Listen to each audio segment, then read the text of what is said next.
from the block to the boardroom, we keep you in the loop. Yeah. Community Wake Up Morning Show. Charles and Damali on the go. News you can use right here, right now. We break it down, put it in your lifestyle.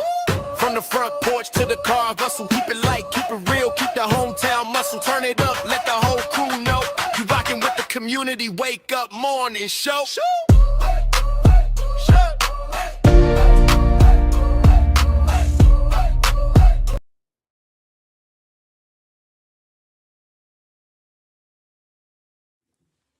Good morning, good morning, good morning. Welcome to the Community Wake Up with Charles and Damali. I am Damali Wilson. Hey, and I am Charles Harper. And we're here to deliver the news you can use, cultural and conversation that moves community forward every single morning. Absolutely. The vision, a strong, smarter, more engaged community. Happy morning. Happy Bounce Back Monday. Hoping you had a great weekend. It's a little chilly outside today, 50 degrees, but I think it's going to warm up a little bit. It is, because we started out at 40 degrees, so we moving. We moving on up. Oh, yeah. Yeah. We in. Making sure this camera is on. They might have went to sleep.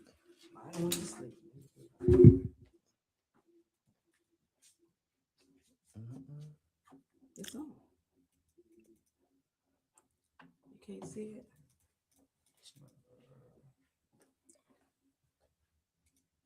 Remember, it'd be the two screens. Yeah, let it just. Let's start all over again. I don't think it's the phone. Cause the phone looked like it was on. Oh, you don't. Okay, you closed it. Yeah, now put it back on. Had it come up? No. I just had it up. There you go. Turn this off and turn it back on. Show that we live. I just had it up.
You see us now?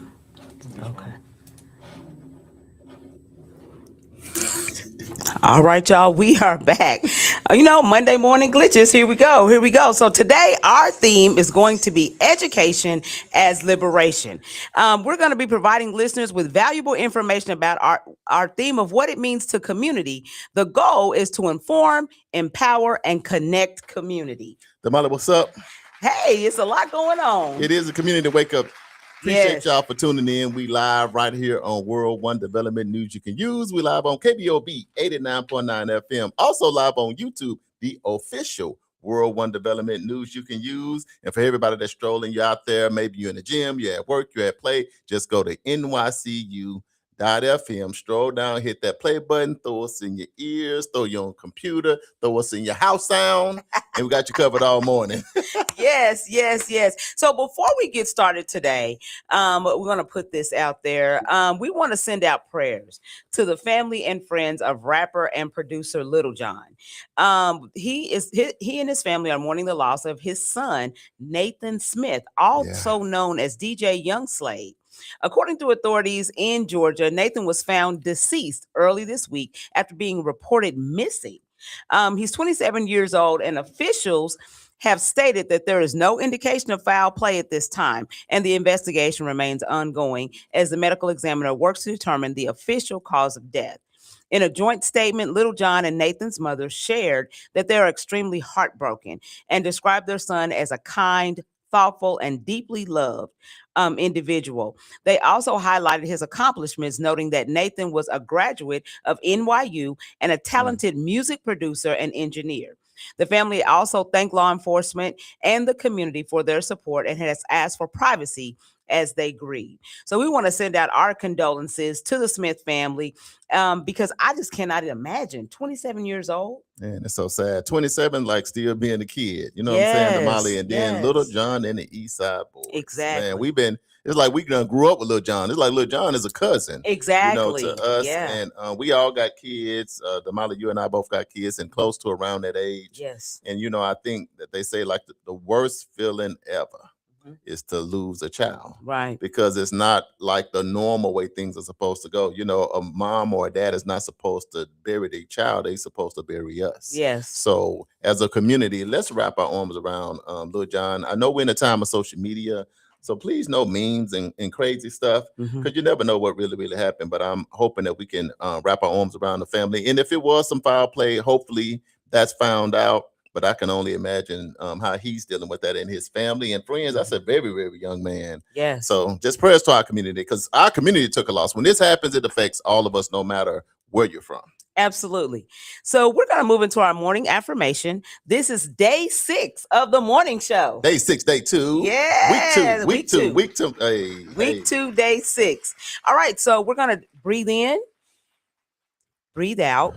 That's the first time I've done that in 2 days. Let's do it again. Breathe in and breathe out. This is our morning affirmation. I am educated, capable, and powerful, just like those who learned in secret and taught generations anyway. So we're going to break that down. So I am educated. This isn't just about formal degrees or classrooms. It's claiming earned wisdom. It honors people who were denied access to school but refused to remain ignorant. Learning letters by candlelight, memorizing scriptures, and passing knowledge mouth to mouth. It says, my intelligence didn't start with permission. I am capable. This affirms competence in the fate of a system designed to break confidence. Those ancestors built schools, churches, businesses, mutual aid networks, often with no resources and constant risk. Capability here means solving problems without tools, leading without titles, surviving, and still teaching others. You're saying I can do hard things because it's in my blood. I am powerful. This is quiet, enduring power, not loud dominance, the kind of power that keeps teaching even when it's illegal. Power that understands knowledge as liberation. Power that multiplies when shared. Just like those who learned in secret, this references enslaved and oppressed Black people who risked punishment or death to learn to read, write, count, and think freely. Learning itself was resistance and taught generations anyway. This is the legacy piece. Knowledge didn't stop with them. It flowed forward. It reached historically Black schools, church basements, kitchen tables, community centers, families who made education sacred. The affirmation places you in that same lineage. What this affirmation does to your spirit is it counters imposter syndrome. It reframes education as inheritance, not privilege. It anchors your confidence in history, not approval. And it reminds you that you are the continuation, not an exception. I am not behind. I am not unqualified. I am the evidence that their learning survived. That's what I'm talking about, Damali. Yes. Happy Black History Month. Yes. And of course, Black History is every day for us. But it's good to hear that, because Damali, here's the thing. A lot of people this morning, they just hit the ground running. Woo. And hopefully if they're part of the community wake up team, you woke up now and slowed down a little bit. Yeah. You got your affirmation now, so you done woosah a little bit. So you're now ready to go in to work without cussing. You're ready to meet your brothers and sisters with a mind of humility you're willing to listen a little bit and Just not a little talk all bit. the time and all of that stuff. So I think that because I'm serious, that was like my first Charles, okay. Yeah, You had just a kinda great bring it weekend. It's in, been a yeah. lot of excitement going Yeah. on, but you still got to bring it in, Yes. bring it down a little bit. But it's Monday. We are extremely excited to be back. We have a loaded show today. Boy. Right now is a great time to click share. It's a great time to click a couple of your friends and say, you need to tune in to the Community Wake Up today with Charles and Damali. Because they got some good stuff going on. The Damali papers are all highlighted. So you already know it's nothing but meat and potatoes going on today with the fingers. Yes. Hey, this right here. Here we snap. Yeah. Arkansas, we do this. So we're going to make it happen. We appreciate y'all. There's a lot of people on the live already. We're up to 700-800 people Yes. that's tapped in. We don't take y'all tuning in with us from granted. We local, we national, we international. Our brand new morning show. Shout out to some of the teammates, Mr. Stephen Keys. Yes. He's been rocking with us, man. We appreciate the young brother getting up early in the morning. In the morning. Appreciate Uncle Bobby Eaton over there at KBOB. He get in and hit us with that plug in. And DJ JB Smooth, we talked to him all weekend. He makes sure we rocking the way we're supposed to be. All right, so this segment was sponsored by Theater North, and we're going to go ahead and hit their drop. Theater North Tulsa presents Nat Turner in Jerusalem at the Tulsa Performing Arts Center. A powerful two-person drama imagining the final night of Nat Turner as he confronts Thomas R. Gray, the man who recorded his words and helped shape his legacy. Written by Nathan Allen Davis and directed by Keith Daniels. It's the hit stage play Nat Turner in Jerusalem. Explore faith, resistance, and the cost of telling the truth. Don't miss Nat Turner in Jerusalem, playing at the Tulsa Performing Arts Center, Liddy Dungeons Theater. February 21st and 22nd, 8 o'clock and 3 p.m. And February 28th and March 1st, 8 o'clock and 3 p.m. Get your tickets now for Nat Turner in Jerusalem at TulsaPAC.com or call 918-596-7111. Nat Turner in Jerusalem by Nathan Allen is presented by arrangement on behalf of Samuel French Incorporated. Are you or someone you know just as involved? Are you or someone you know in need of support services? Don't worry, Fitting Back In got you covered. We offer life skill workshops, career development, job search, substance abuse counseling, and more. We are located at 2121 North Harvard Avenue, Tulsa, Oklahoma, 74115. Give us a call at 918-592-3500. Follow us at Fitting Back In Tulsa. Also, visit us on our website for services at www.fittingbackininc.org. Our services are available only in Tulsa County.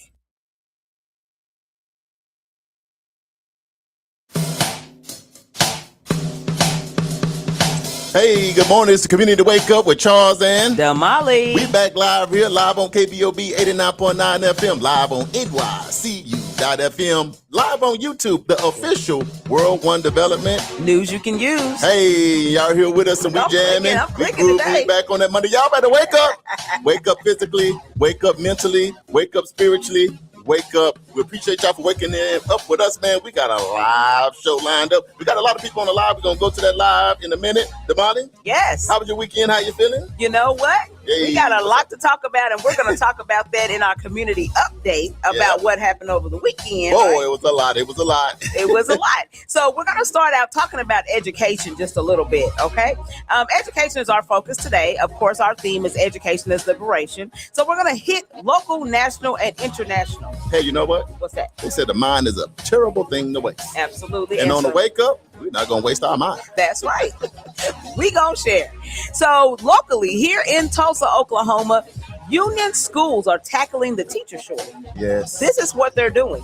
Union High School here in Tulsa, Oklahoma is offering a new educational leadership program to help build a homegrown pipeline of future teachers amid statewide teacher shortage. Oklahoma has seen thousands seek emergency teaching certifications this year. And, you know, the year is not even halfway. Well, about halfway. Halfway. Yeah, about halfway. And the new class aims to give students firsthand experience in teaching before they commit to the profession. Hey. You know, so that way you know if this is something that you are really passionate about and you really want to do.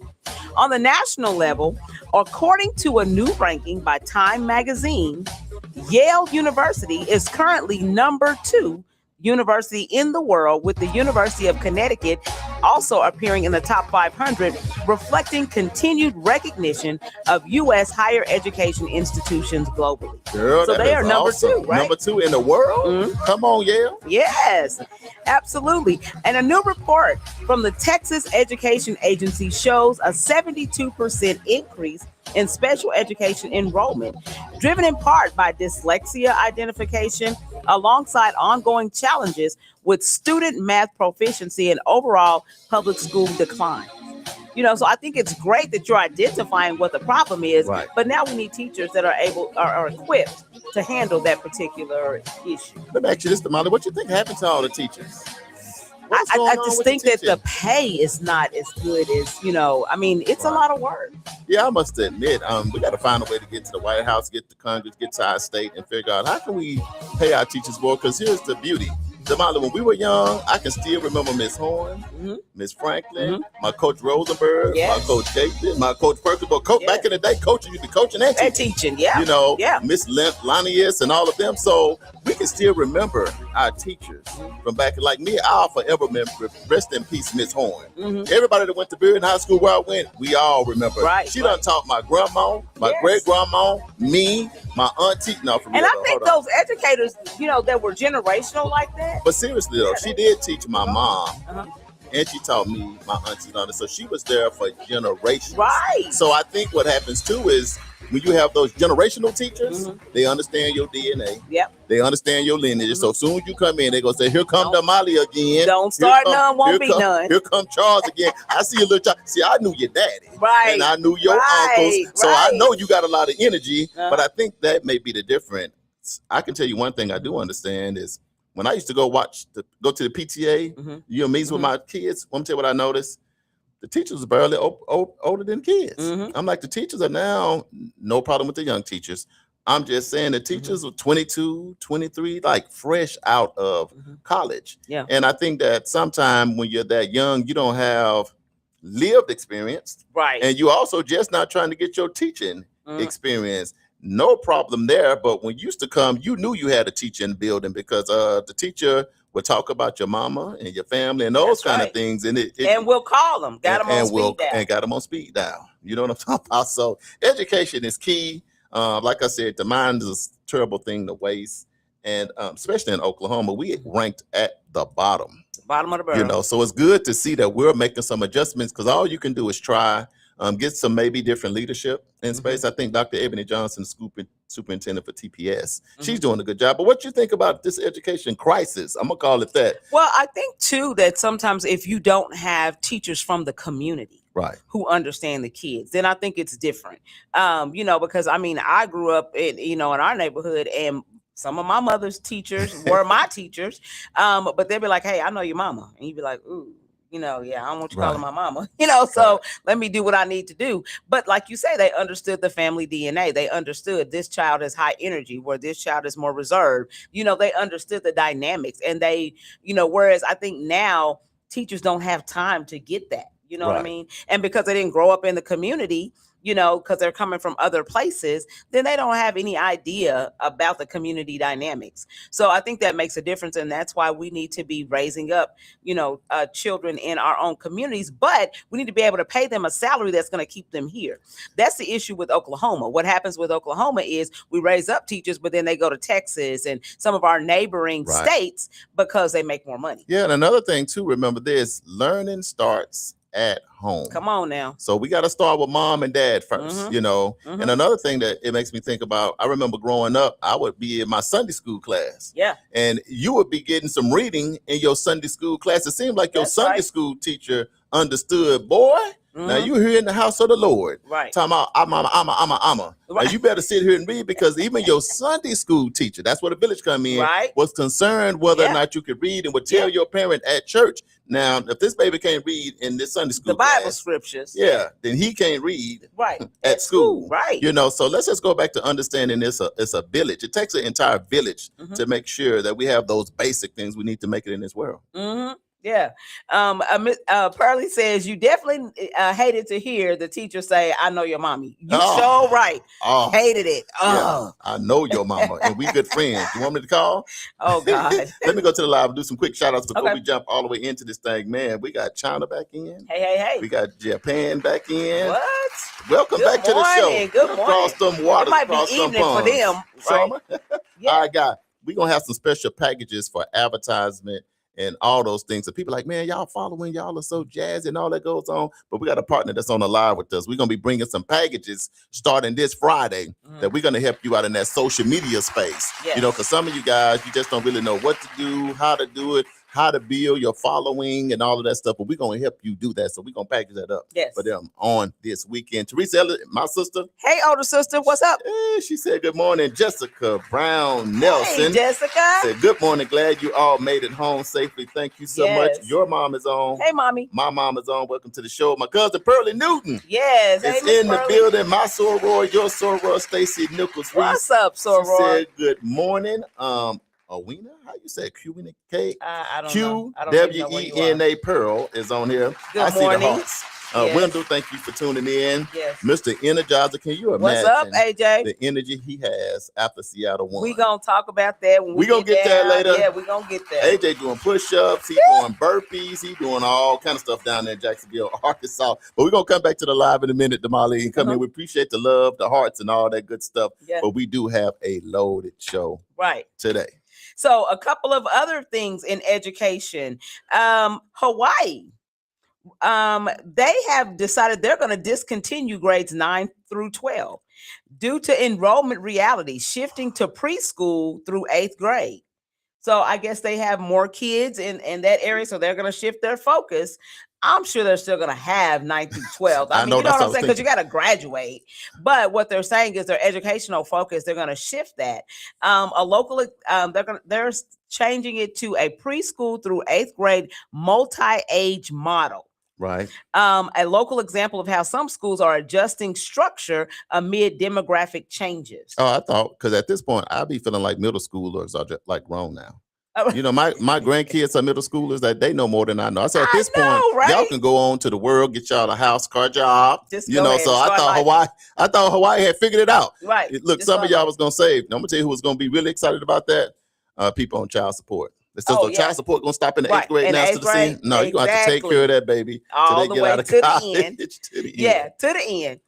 Okay, and so some other news. The U.S. Department of Education recently issued new guidance on prayer and religious expression in schools and announced proposed rules to make higher education more affordable while investigating potential student data misuse under federal law.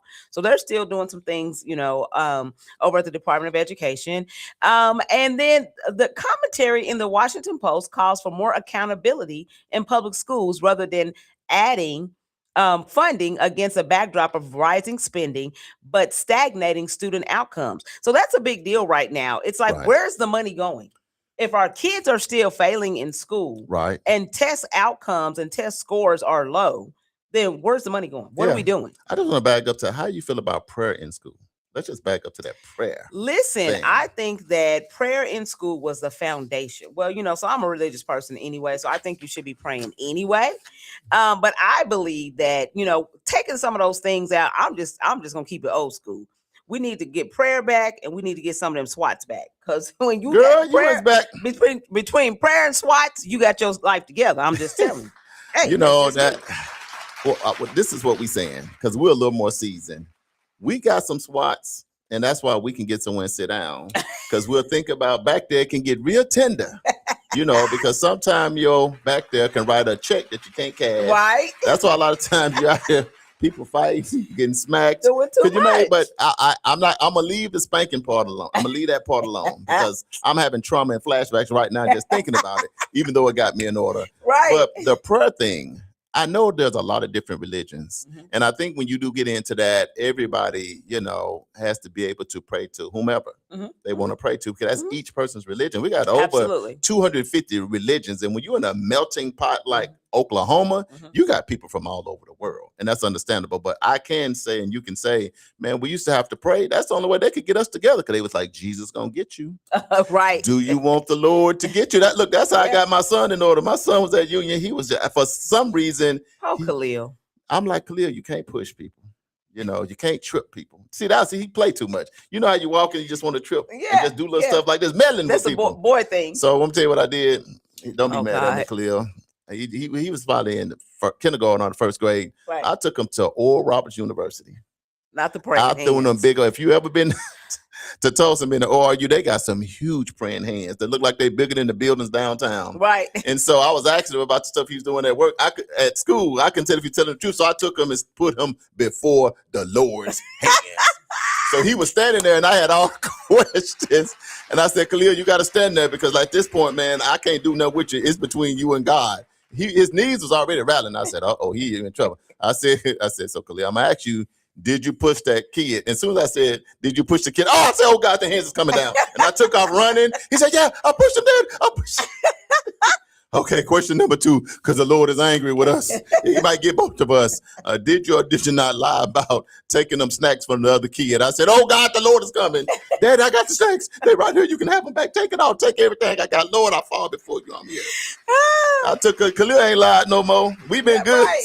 Yeah. Right. And then when he went to college to West Point, you see, he got him all the way to West Yes. Point. The praying hands did. Got him to You West got to Point. get those prayers. So Yeah. when he came back, it was so funny. He posted on his social media, Yes. standing in front of them with his praying He hands, did. I saw his post. sitting there 6'1", 200. I'm like, I'm glad you got saved, because you used to be too big to be unsaved. Right. But anyway, he was like, man, I thank these praying hands for helping me get my life together, Exactly. getting me on the track. So I'm just saying, for that example alone, Mhm. prayer has helped the Harper family, if no other families. Absolutely. And I think just being, I don't think that there maybe is one religion that we need to focus on, but maybe just being able to offer a time where there is a space for prayer, because we do have a lot of different religions and you don't want to offend anyone, but just offering a time where there is a time for, And for here's prayer to take place. Yeah. And when they with my daughter Glow and Khalil, what I used to also do, we would pray, and I would always have them write a vision. Mhm. And here's the Mhm. thing, and this is not a religious show, Right. but this is where we say community wake up. Right. And I would always, Damali, have them write a vision Mhm. like every quarter. When they start getting off a little bit, or things not going right, or the first thing I would ask them, not what's going on, all of that. The first thing I would ask them is this: hey, you write your vision, you've been updating your vision, and if they say no, it would be consistent with them doing bad. Mm-hmm. But as long as they had their Right. vision and they looked at it every day, guess what, Damali? Yeah. We They had don't. no They gotta problems. stay on track. Yeah, then when little Matiana came up, now she can barely write. Mhm. Dad, I'm gonna write the vision, make it plain on my little tablet. Matt, Mhm. go and do what you got to do. But anyway, just practices. Yeah. That's the beauty of community. Mhm. We get to share knowledge, because there's no one way to get this thing right. There's no handbook to parenting. That's but I right. just want all the parents out there to know, young or old, that we're gonna be all right together. We just got to share with each other, not talk about each other, be in each other's corner. Exactly. Now we're going to get to the community update. Uh-oh. What's been We going on? have had an exciting weekend. It was absolutely amazing. As you guys know, we told you on Friday that after the show, we were headed to Arkansas. Heading to the spot. Yes. So we headed down to Arkansas, had a great trip down, none eventful. Just got on down there and did what we needed to do. But when we arrived there, we got the opportunity. We went straight to the gym. Straight to the gym. Straight y'all. to the gym, where we were going to be raising money for, Right. Which is the purpose of us going to Arkansas, because Charles was a keynote speaker Right. for the Black History Program, which was a fundraiser for the gym in Bearden, Arkansas. Right. We actually went to Camden, Arkansas. And let me tell y'all Say it something. again. Camden, Arkansas. Now we stopped first in Bearden. Bearden first. We stop Bearden. Uh-huh. Shout out to the Bearden Bears. Shout out to the B-Town, Yes. Cotton Belt, and all of that good stuff. So, and the trip down wasn't that bad. It wasn't. It wasn't was that bad. It was a smooth little trip. We had did the big uneventful, show. just But yeah, we stopped in the town. It was a little dark at the time, but I said, hey, we here for a purpose. And here's the thing. We got to that building, and you must admit, Damali, when you got out, you kind of felt the spirit. Did it feel right? So Man. when we got out of the car, why was there like 5 deer? I said 15. She Cat- said 5. it I might was be only better. 5, No, y'all. I was looking right beyond the trees, and I seen some twinkling. I said them some more eyeballs or something. But nevertheless, we did get welcomed by some deer. We did. And they stood there and watched us the whole time. We're like, what y'all doing out here? I heard them say We're something. supposed to Somebody be said, eating. why they out here at this time? Wasn't they supposed to be here in the daytime? They out here taking pictures and they just sitting there. Why they didn't go back? They didn't run. No, they were just stood there sitting, looking at us like, what y'all This doing? is some Lion King Mufasa type stuff going on. But anyway, Exactly. But let me tell y'all something. The one thing for me, and I think just actually going there, and I think it was fitting that we went at night. right. You know, because it was like it was quiet. You would say it was dawn. What- I mean, it was. You can see a kinda little dust, bit yeah. dust. They say it was like dust time. Dust, yeah. And but I think it was very fitting because it was just like it was a spiritual thing.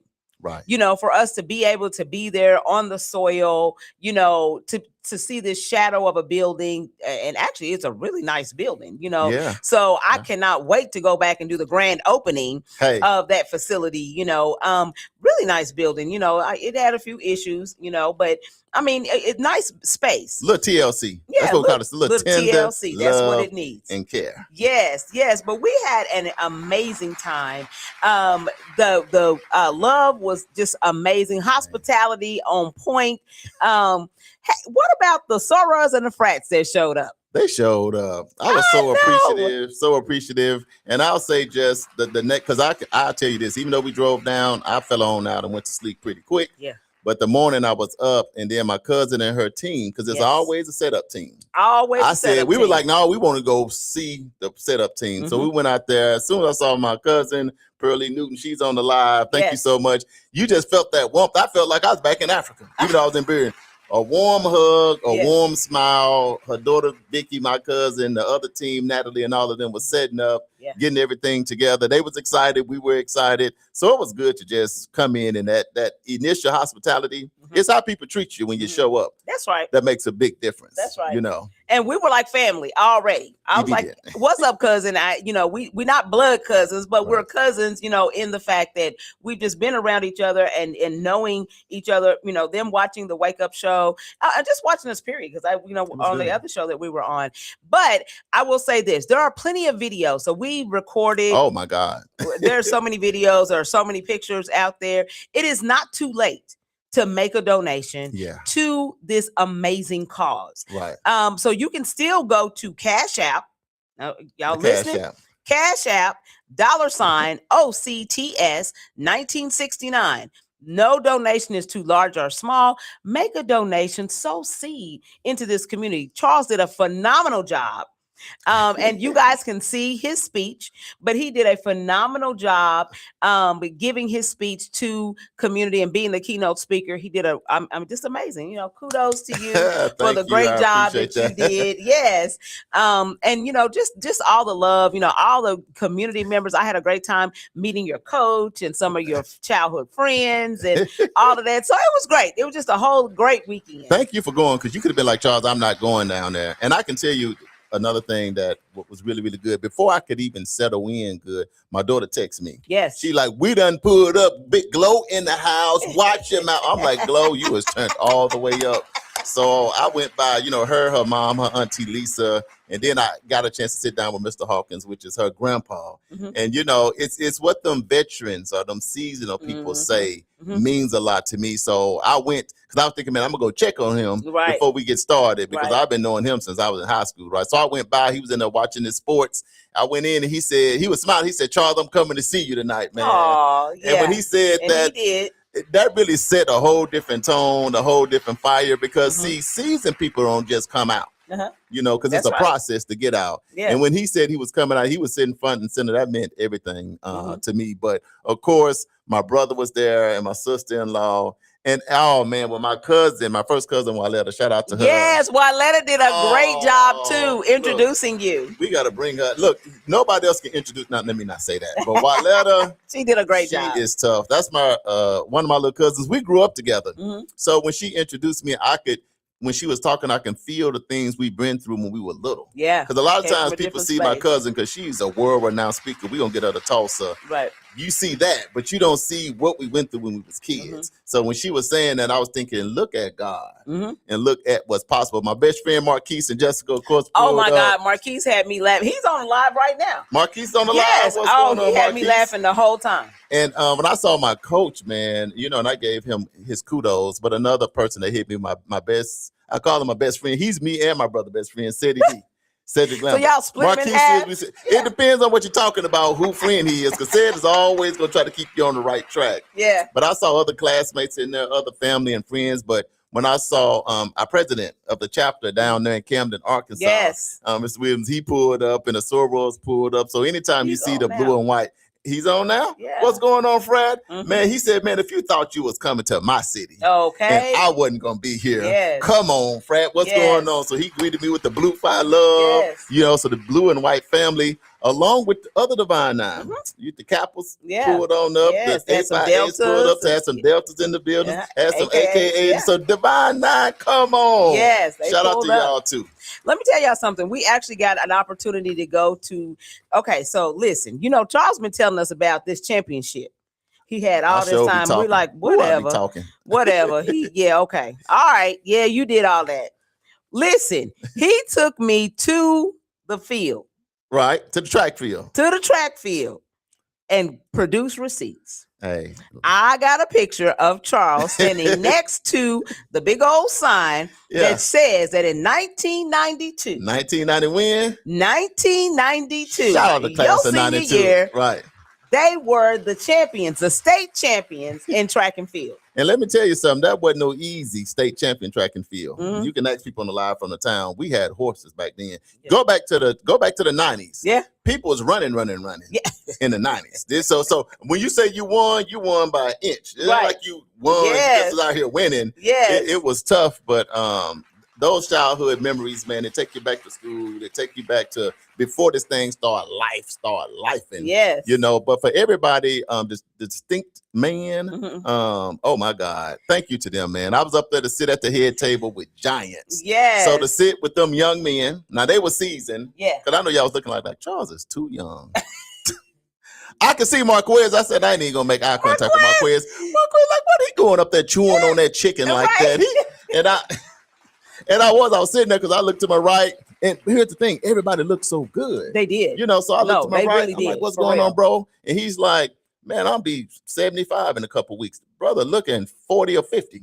You know, I said, man, he's telling me look good and look to the right. Well, I'll be 94. So to me, it says when you do great things and you do great work and you support your community, man, God hand is on you. He give you favor, he keep you young looking. So I got some of them tips. I ain't gonna tell y'all today. Y'all got to tune in tomorrow. I'll give you some of them tips from the men of distinction. Shout out to them. You know what? This is funny because I was doing a B-roll. So, you know, we always, no matter where we go, whatever city, we're always taking video and stuff and we're participating in anything. So I done got up out of my seat. I'm way over in the corner by the kitchen. You know, Miss Pearlie, you should have warned me and told me that y'all was going to be doing this, right? So I'm videoing. And then all of a sudden, Miss Pearlie says, and we're going to honor Charles as a man of distinction. I'm like, whoa, wait, I'm way over here in the corner. And I'm trying to hurry up and get over. I got my little heels on. I'm trying to hurry up and get back over. But I think it was perfect. Because it gave me the opportunity and folks to hear what she had to say as, you know, I made my way back over to go ahead and take pictures. I bet you were really surprised, weren't you? I was so surprised, cousin. You got me. Y'all got me. The whole team got me. The men of distinction got me. You know, the people from the training school got me. You got me. I didn't even know. I was sitting there. You know, I was frozen in time, and I don't like to be frozen like that, especially nobody to tell me. But then it started coming. I was like, man, it's. They say it's tough to be honored in your own hometown. You know, it says that it's tough to be honored. It's hard to be a prince in your own hometown because people grew up with you. But that is not the case in Arkansas, the natural state. Didn't feel that at all. And for the people that were not able to make it, I got so many phone calls and so many text messages, so many emails, local, national, and international people. So it was donations coming in from all kind of people from Booker T, Washington, McLean, and other states, and Dallas, and St. Louis. And man, y'all showered your boy with love. And hopefully I'm just getting back what I put out. Because I try to put out good vibes, good energy. And if I can help anybody along the way, that's what I will do. And Damali, you just went down. Thank you for coming down, and you and Globe Tag Team on the NYCU. Shout out to the NYCU.FM team. The squad. The squad was there. Everybody that tuned in on the live and all of that. It was just a wonderful time. A time that I will I'll never forget. Yeah. I was like, man, these people try to make me cry. Yeah. I am not. I said, look, now let me ask you this, Damali, because I know we got more to talk about. We just talking about our weekend. When they say Arkansas is the natural state. Yes. But they say there's nothing like Southern hospitality. Absolutely. You a city girl. You from Tulsa. I'm just asking you, for the people that's tuning in, is it anything like Southern hospitality? Absolutely not. I mean, I just felt like I was family. And that was everywhere we went. Let me tell y'all, we went to Woods. What is it called? Woods. It's just Wood. Okay. I got catfish and shrimp. Oh my God. Cooking. Listen, I had said at the beginning of the year, I said, I am not eating bread. I'm monitoring my bread intake. Not if you go to Arkansas. Man, got to Woods, ate up all the bread. Right. All the hush puppies ate them all. Now you see why, when you talked about the enslaved people used to use the hush puppies and feed them to the dogs to keep them quiet. Yes. When they was trying to escape and do that. Now that's Black history. Now you can see why in Arkansas it would be difficult to throw the hush puppy to the dog. Dogs still barking, still chasing people, because we done forgot to give the hush puppy. If you didn't know that, you got that gym today. But slaves back in the day, that's where hush puppies come from. You give those to the puppies and they eating while you can get away. But if you gave them to Charles Lamont, at least 2 people would not get away, because them hush puppies in Arkansas, it's tough to throw. They are amazing. They're good. Listen, so we had a really good time, really good trip up and back, and made it back in time to catch the Super Bowl. Man, caught the Super Bowl. Let me do some shout outs. Okay. There's a lot of people shout-outs alive. first. We love y'all. The numbers are just going up and up. Start at the top. We got Japan, we got China, we got Puerto Rico. Yes. So we got to give some Africa. So I got to give some love to them first, because man, hey y'all, because it's like nighttime. Start there. But our sister Teresa, what's up? Mom is on. Mom. Damali, Hey, my mom, Jessica. Oh, Jessica, when Jessica turned we up. had a blast. Jessica, with you're the real one. You're a Marquise. If there's any party, invite them too. If you go to Arkansas. Of course, my cousin Pearlie is on. Against our soror, Stacy Nichols is on. Stacey. Reese. Miss Pearl is on. Yes. Hey, how are you? Wendell Bruner Jr. is in the building. Hello. Mr. Energizer, he turned up with Seattle, so he's on. Of course. That's all he want to talk about on the show today is Seattle. We got somebody else. Good morning. From like Hawaii. Okay, come on. Thank you. Look at that. The wake up. Clyde Williams, what's going on with you? Hey. Welcome to the show. Good morning, Damali and Charles. He said, this is Clyde. Appreciate you tuning in. Much love. He said the Wake Up show is popping. Okay. We're trying to pop. We're trying to do what we can here. And then my cousin Pearlie said, speak it. Oh, that's big when you say speak it. Yes. Favorite little cousin. I don't even know how we made it to Arkansas without you. Yes. April, we done went by Norma Jeans and all back everywhere. We done been by the Dead Man Curve. We done, anyway. Yeah, I had to roll my window up because, I kind of got scared. We pulled up in your neck of the woods, cousin. Of course, my brother Marquise is on. Yes. My uncle Chess Ford. Hey, Uncle Chess. Welcome to the show. Love you, man. Appreciate you getting up and tuning in with us. David, Donna, Jones. They not secret listeners today. They out. We love y'all. Today. They outside today. Okay, I'm gonna come back to the live. I promise. I want to jump on because y'all jumped on quick. We appreciate that. Click share because we getting ready to get to the next hot topic and the good stuff going on. Damali? Natasha said, hey, Natasha, my favorite people. What's going on, What's family? up, Natasha Mitchell. Yeah. Super Bowl Sunday was on yesterday. We got back in time now, so we missed some of the first stuff, so I had to go back and watch it. Okay. Right. And we'll talk about a little bit of that later on in the show. But Super Bowl Sunday, for me, I'm super excited because I said you predicted. Friday, Seattle Seahawks, they're going to take it off. Right. That's what I said. And there was so much stuff going on between the Super Bowl and the halftime show. Yep. Social media was buzzing. It was popping. We want to get your thought. One, what did you think about the Super Bowl? If you watch it, Seattle against the New England Patriots. Put it on the live. New England was playing like they was new to the NFL. They played like they just that day. It's just that day they started playing football. Right. like somebody didn't tell them that today was the Super Bowl. This is like a big deal, y'all. we know, but somehow they didn't know. They didn't get the memo. But sometimes it go like that. The Super Bowl halftime has been split. Some people love it, somebody didn't. So it's just been in between. But social media, Damali, it was off the chart. So if you watched, what did you think about the Super Bowl? What did you think about the halftime show? We want to know as we get into it. Damali, what do you think about the Super Bowl? And what did you think about the halftime show? Well, Uh-oh. I think that Super Bowl performance of the players was pretty boring. So you felt like it was a little boring? Yes, I'm like, I was expecting, like, come on, let's get down to the wire. Even though I'm happy my team won. Yeah, you're supposed to celebrate. When your team won, Yeah. it don't even matter. But I'm like, come on, man. You want to see I want to see a little- better show. more- I little more kind of competition? got sleepy. I ain't gonna lie. I'm like, I don't got say that. sleepy. Super Bowl 60, you got sleepy. I got sleepy. Okay. I did. I'm so sorry. Let me just say this, y'all. Can I say this? Because I thought about it this morning coming in. Yes. A lot of young men, anybody that played football thought they was going to the NFL. So what I'm gonna do, Damali? Listen, Natasha said they had too many hush puppies to play well. Yeah, they must have ate some of the hush puppies from Woods. We done gave Yes. Woods. If you go to Camden, Arkansas, go to Woods. Go Yeah, to you're right. Woods, please. You know what, Damali? Here's the thing. Football is more than just what's going on the field. Mm-hmm.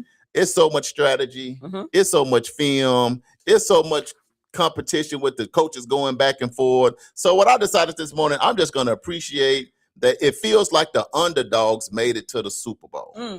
Because normally you have all this star power. You got Pat Mahomes, and then you got the Dallas Cowboys. You got the San Right. Francisco 49ers. You got all this history and all these storylines, the New England Patriots, the catch and all. A lot of times you have a lot of the theatrics going on. Right. And I feel like other than the fans of these teams didn't think New England and Seattle was going to be there. Mhm. They don't have no high profile quarterback that everybody know about. No Right. Brett Favre, no Right. you don't have none of the. So I felt like what happened, it just lacked star power, which hurt the storyline and the narrative, because you can't really create all this stuff out of underdogs. Right. It's tough. Yeah, So, I agree. I decided just to tilt my hat off to the New England Patriots, even though y'all might have. Natasha said y'all ate hush puppies. I didn't. Shout out to the 12th man in the Seattle Super. Right. I'm finna call them Super Sunday Seahawks, and I'm just happy y'all got out there performing the halftime performance. Listen, so I did a poll You did a poll on my social media. Yeah, And I will say of the poll, and I mean, there's a lot of people on it that they responded. chimed in. Out of all of the responses, there were only 3 that, people didn't like it. Right. Because, people just like, they speaking in Spanish. I don't know what they're talking about. Well, it's beside the point. Hola, ¿cómo estás, mi amigos? Quiero esto, yo quiero taco Bell. All my little Spanish songs, I got them on out there. Right, but right. This is Puerto Rico, right? Right. It's Puerto Rico. You from Puerto Rico. Yeah. Bad Bunny. Bad Bunny. So what was your take on Bad Bunny? I loved it. I You loved it? absolutely Come on. loved it. Uh-huh. Because to me, it was about culture. I got you. So this was his opportunity to showcase his country. Right. Yeah, I'm in America. I live in America, but this is my opportunity. This is like one of the biggest stages that I can get. Absolutely. Right. And so I'm going to talk about the culture of my country and how my country contributed to this country. I loved it because it was inclusive. It represented pride. It talked about unity. Like, yeah, I didn't understand because I don't know Spanish like that. I got about 10 good Spanish words. But Right. at the end of the day, I understood the symbolism. Right. Right. I understood what he was trying to depict in all the scenes, the marriage, the, kids dance, I even love he had the kids all a part of family. it. It was just amazing to me. It was just a moment of joy, of happiness, of, this is what it looks like. Right. So I was excited. I thought it was great. I thought it was awesome, an awesome depiction of Latinos, Puerto Rican culture. I just thought it was amazing. I looked at it as, man, what you put in is what you get out. The brother put in some work. Yeah. All them dancers and kids and stages, and he was getting food, he was getting jewelry, he was grabbing this, dance and all of that. And I just think sometimes that's what we got to do. We got to learn how to sit back and appreciate Yes. other cultures Yes. that you may not understand. Well, I wouldn't have did that. Well, you're not from Puerto Rico. Okay. But look and That see. part. So if you end up going to Puerto Rico one day, then you know this is there, that's there, get the dance move, get the stuff together. So I have just learned to be open and to appreciate other cultures. Right. And for that, the brother and all them, they put on an absolute They did show. that. And I ain't Listen. hating on nobody. How can you expect somebody to appreciate your culture if Right. you can't appreciate someone else's culture? I was sitting there like I'm still trying to get one wave. This brother had all the waves. I'm like, can I get a little Puerto Rican hair, a little Right. Puerto Rican look, at least toward the top Right. or something? But I just looked at, man, the man put his time in. It was excellent. Whoever did the scene with the dancing and the kids and all of that, I just think they did a great job. I think I seen at the end, produced by Rock Nation. Oh, maybe so. Did y'all see that? Did you see that? I seen produced by Rock Nation. So, you know, they got a lot to do with the NFL. So I'm just saying, y'all might have missed it. I didn't miss it. I seen that produced by Rock Nation. So that's where that secret, that little extra sauce, that little extra seasoning came in there. So AJ said, like he always says, defense wins games, and that Seattle Seahawks drug the New England Patriots. Yeah, they did drag them. I mean, they just dragged them. Yeah. It was, Pearlie says she's still processing the entertainment. Yeah. Teresa says she loved the halftime show. It was great. All the visual effects were amazing. Even if you didn't know Spanish, it was still a vibe and a strong message visually. And I will say this, that somebody said, one of the comments on my social media feed, that somebody complained about, hey, I don't know Spanish. I didn't even know what they were saying. And this guy commented, he said, well, you had 6 months to learn Spanish. Right. At least the 20 words. Like, let me do this, Damali, before we get so far. And I just grabbed this on my way out. Oh, yeah. If it's cool, because we went, came back, and the surprise that Damali talked about, Damali was way out in the parking lot by the mailbox. I don't know why she was trying to check the people in Arkansas mail, what she was doing, but she was running back. But this is what my cousin gave me. If you can see it, I'll try to hold it up to the camera. I'm going to let Damali read it, so she the read master. If y'all can see that. Yeah. So that's what he got. It says award certificate. This Black History Month, we honor and present this GBDA Man of Distinction Award to Charles Lamont Harper. Don't say my whole government name. That's what it say on the thing. It do say that on the thing, though. Y'all, government, go ahead. You all right? Man of distinction, a servant whose life reflects God's call to love, serve, and uplift others through dedication to his tireless work at his church, community, and GBDA. He stands as a living example of faith in action and a beacon for future generations. And it was presented by Virginia Brazil, Ashley, President, Pearlie Newton, Executive Director, and Reverend Verna R. Thompson, moderator, February the 7th, 2026. And I was able to meet all those people and take pictures with all the people. So thank you so much, cousin. Thank you, Arkansas. Thank you, Men of Distinction. Thank you to everybody down there in the natural state, down there in Arkansas. I appreciate the love. Okay, let's see. April said this performance was for culture. Absolutely, April, you are absolutely correct. Miss Pearlie said he did a great job of presenting his country. AJ said, I liked the halftime show and couldn't understand the words, but it was great. You can feel the energy. Right. The way they was dancing and stuff. Yes. Natasha said, I'm learning Spanish, so this was a great way to learn new words. Absolutely. Right. And Natasha said, and use closed captioning for subtitles. Girl, you know what, Damali? I just realized that's why Puerto Rico was on the live. Aha. The community wake up is in Puerto Rico. Yes. You see what I'm talking about, Damali? Yes. I'm reading the live saying, oh, China, Japan. We got Puerto Rico, and I didn't realize. Maybe did you post it that we was going to be talking about this? They probably knew. Yeah. They said, man, the wake up people going to talk about it. Some other people might be hating on us, but let's see what the wake up, let's see what Charles and Damali got to say. So we with y'all, Puerto Rico. Look, when we come over there, see what I want is I just want a nice little spot to stay. Okay. So because the food look good. I want a little bit of the jury, and we'll be over there. Maybe we'll do a show in Puerto Rico. Okay. We'll be community wake up in Puerto Rico, live from Puerto Rico. It sounds good to me, y'all. Yes. So Super Bowl Sunday, it was a big time. Hopefully you had a good time. You didn't eat too much food and all that stuff. And we back on Bounce Back Monday.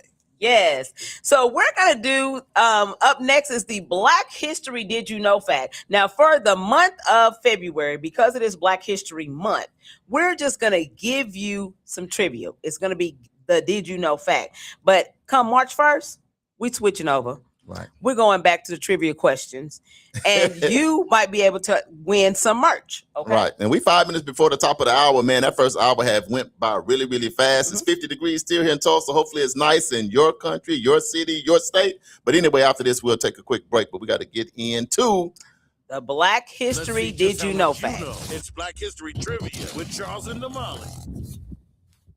All right. So the Black History Did You Know fact today, we're talking about the Green Book.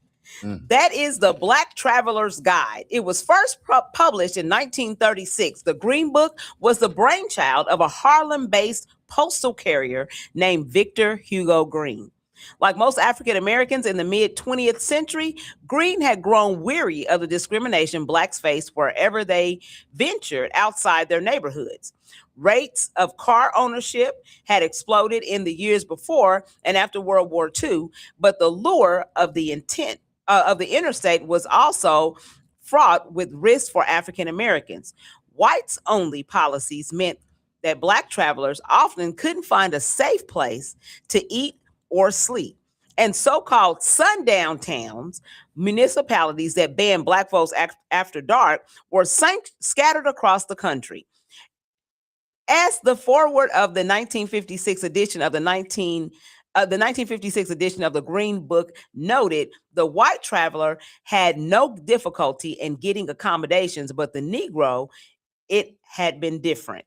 So the Green Book was a book that provided information about the safety for black folks as they traveled throughout the states. So this has been your Black History Did You Know fact, right here on the Community Wake Up with Charles and Damali. And sometimes if you're not careful, you need this book right now. That part. And it's sad, but to be honest, Damali, sometimes you need that not the same book. Teresa says she's got a Green Book. You do, Teresa? You need to bring that book up and let us see is it updated? Or is it just old, like the old book? It just seemed like it's Black History Month, and it seemed like just since the beginning of time, we have always had to do something creative, whether it's the way the women was braiding their hair or whether it was a book. We all have always had to find a way to be able to just be us, just to travel with our family, have a good time. Can you imagine just being a family? You've been working hard just like everybody else. You want to get in your car, you want to go to California, but you can't stop everywhere and eat. You can't just stop, even though you got the means, you got the money, but that still is not enough. You're just not welcome here only based on your skin. You ain't robbed nobody. You ain't killed nobody. You ain't took nobody land. You ain't lynched nobody. You ain't drowned nobody. You ain't covered up a city. You ain't stole from a different group. You haven't done any of those things. You haven't done nothing but be an upstanding citizen. But for that, you done fought in wars. You know, you done got home as a veteran. But yet and still, this is a sundown town, and you fought for this country, but you are not welcome to sleep here. You're not welcome to eat here. You need to keep going. And can you imagine being a veteran? And or you might not make it out of this town. And you might not make it out of town. I fought for the country, for freedom, for all of us. But yet I can't even get a meal. I can't get no water. I can't get nothing. I'm glad you brought that up, because had you heard about the Green Book growing up? Well, not growing up. It wasn't until actually we started doing a radio show, to be honest. And so we talked about this a couple of times throughout Black History Month. We've talked about the Green Book. So and I think a lot of times when people look at these times, you got to remember these things are not that long ago. Not really. Sometimes people be thinking this was like forever ago, but a lot of this stuff that people was dealing with, you really only going back to like your great grandparents. You get back to your great grandparents, they're here in 1936. You know, this is not a long time ago that these things were happening, but we have made some strides, right? It is better, but you still have places that you can go and you still can be unwelcome. Absolutely. They don't really want you to eat. They don't really want you to stay and all those kind of things. So America, let's just do better. Absolutely. You know, because everybody, every child, everybody's out here working hard. Now, we all got some clowns in all of our different races and cultures. And the clowns need to have a spot where they can clown around. But for the rest of us that's doing right, just trying to raise our kids and have a good family, let's just find a way to love. Because here's the thing, Damali. Let me tell you what I think about. What's that? In 100 years, all of us going to be gone. So what did we do for the next generation to make it better?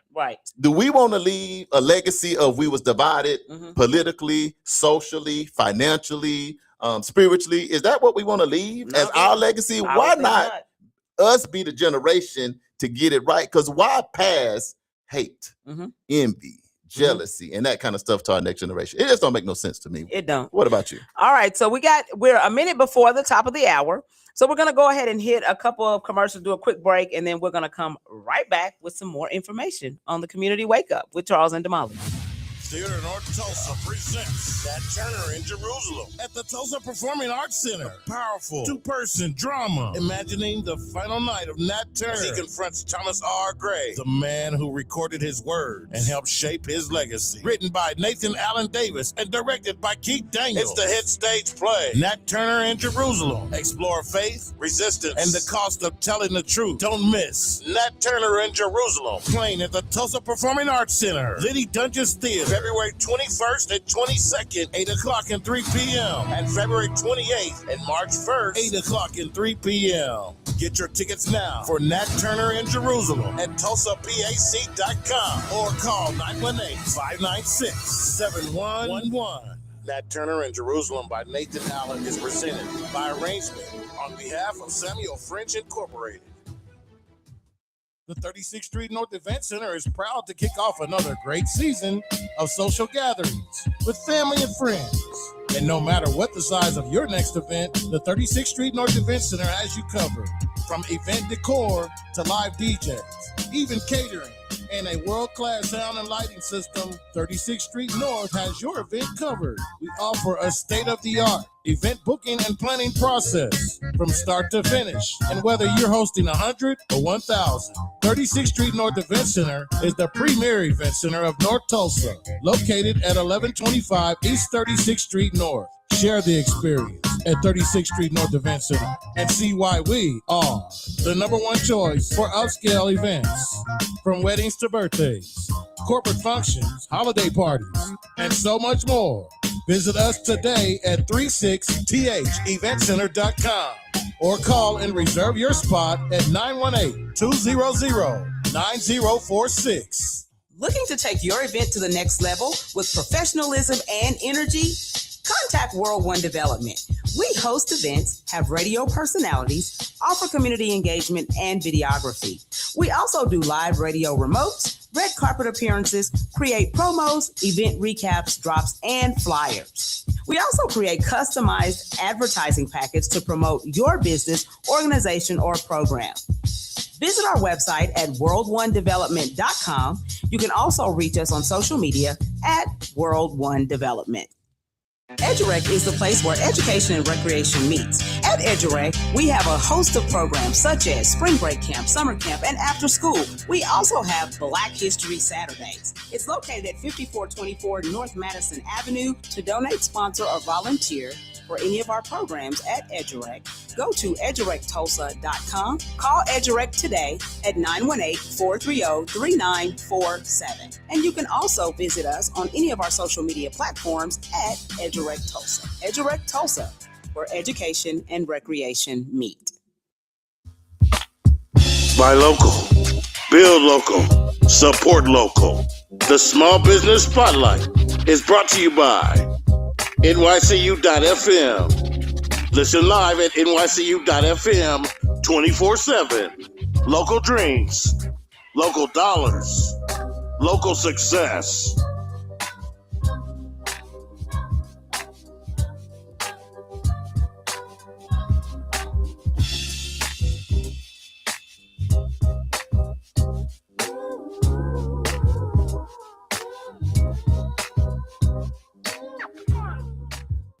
You know what? It's really not that bad being up at 5 a.m. Damali, you know what? You're absolutely right. The only thing better is we on 5 days a week. 7 a.m. to 9 a.m. It's the Community Wake Up, our brand new morning show. Right here on NYCU.FM. And simulcast on KBOB 89.9 FM. We got your Black History Trivia. We got your medical report. Don't forget the police report. Your local, national, and international news. Always the latest on upcoming events. The Divine Nine and the HBCU check-ins. And most importantly, we can't do it without you. And make sure you join us each and every day. It's the Community Wake Up with Charles and Damali.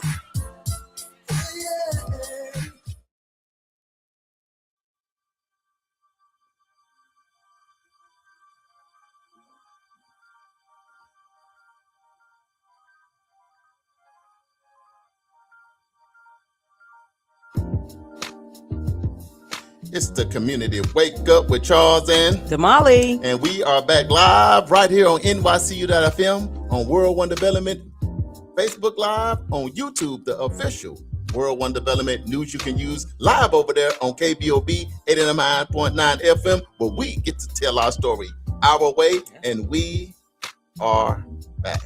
We are back. It is 4 past the hour, and today we're talking about education as liberation. And what that really means is for teachers, mentors, youth leaders, and the community as a whole. So education as liberation goes beyond textbooks and test scores. It means education is a tool for freedom. Freedom to think, to question, to dream, and to build a better life. For teachers, this changes everything.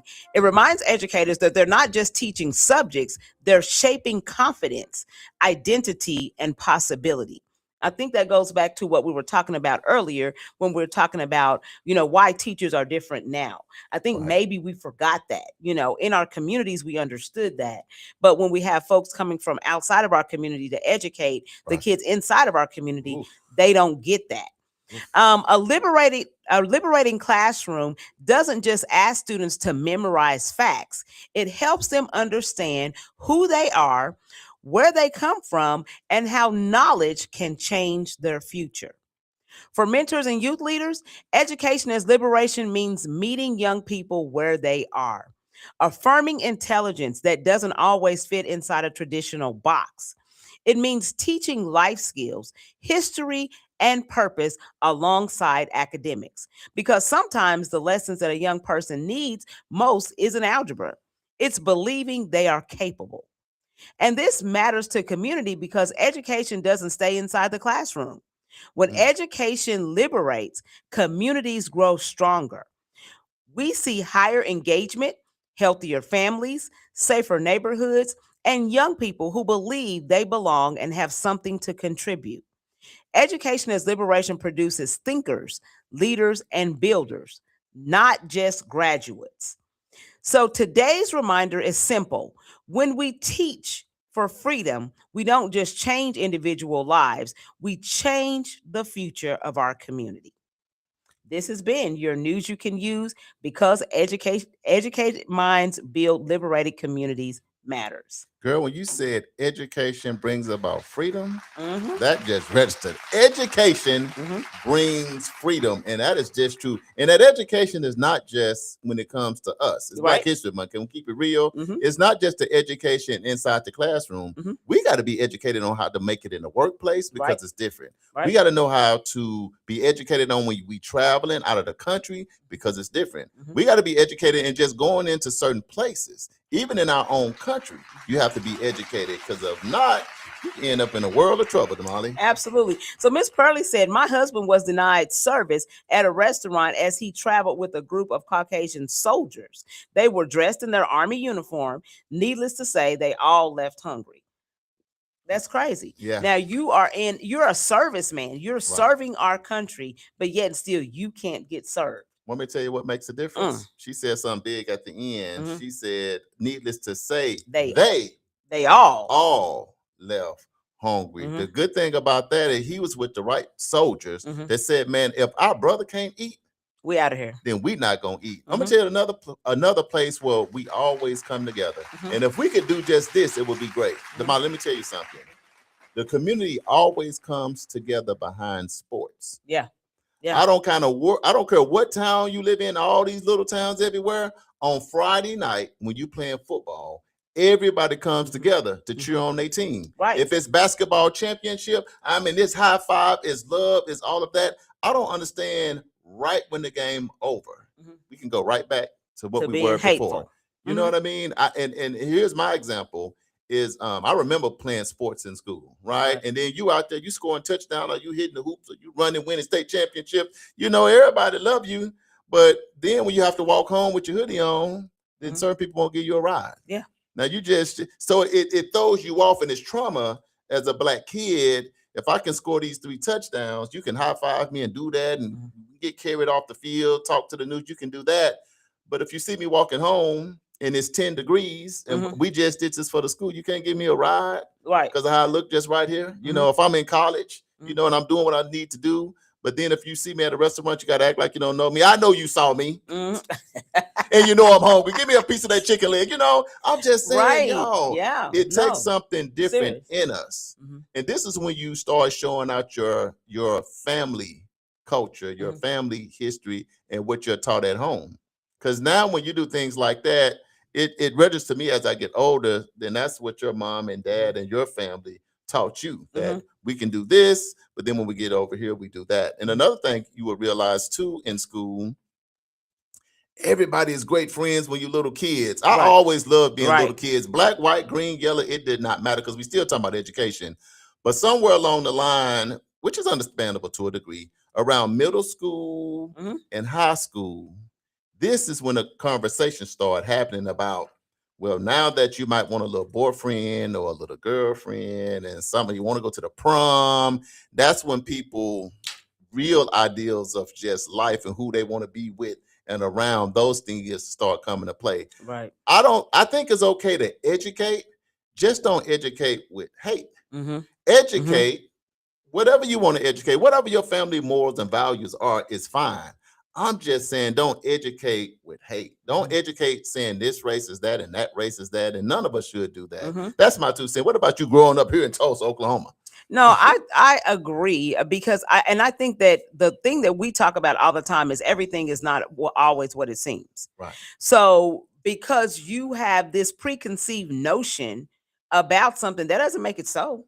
Right. That doesn't mean that every person, you know, because you had one bad experience with one individual, that doesn't mean the whole race, you know, is like that. And so that's what I always try to do. I treat people the way I want to be treated, and I respond to people the way they respond to me. If you respond to me with love, then I'm gonna respond to you with love. If you respond to me with hate, then I'm gonna get away from you because I don't have time for that. That's foolishness. And I think that that is all a distraction, you know, to keep us from moving in the direction we need to move in and to getting done the things that we are here tasked on this earth to do. I got stuff to do before it's time for me to check out. Right. So I don't got time for your nonsense and foolishness. I got my other stuff I got to do. And it's just, you know, I just keep it $1. So, you know, just trying to get through life and be the best version of myself that I can be. So I don't care how you feel about me. I don't care that you don't like because I got on this dress and you think you look better in the dress. I don't care about that. I ain't got no time to worry about that. I'm just trying to make it. Here's another thing. I think we go as the leaders of our country go. And I'm so hopeful that at some point in our lifetime, from the White House, you know, to your state capitals, to your local officials, that they can work together, because the picture that they paint of America is what society is going to go with. Because you control the media, you control the radio, not the community to wake up in KBOB, I might ask. But the rest of the stuff you do control. But hey, y'all, let's find a way to operate in love, because at the end of the day, Black history is American history. Absolutely. And the problem is, the more you try to cover it up, the more it's gonna keep leaking out. We're in the world of social media now. Right. It's too late. It's you know, too if you late. couldn't cover it up 50 years ago, 100 years ago, 200 years ago, you dang sure can't cover it up now, because people got access to everything. Have you ever heard of the screen recording ministry? Which is what happened, and we're gonna talk about the screen recording ministry in a little Put bit. something up, you try to take it down. The screen record Too late. ministry. Already got it. I think people wait for the screen record. As soon as something Like- come out, ooh, they're gonna take it down. And then they gonna push it back out there. But anyway, Yeah. I'm just hopeful, Damali, real talk. We love God. You know, heaven gonna look like us all together. So hey, we better show a little bit of that heaven here on earth. Absolutely. So we're also going to talk about something that's showing up in classrooms, homes, and neighborhoods all across the country. Right. Student mental health. Man.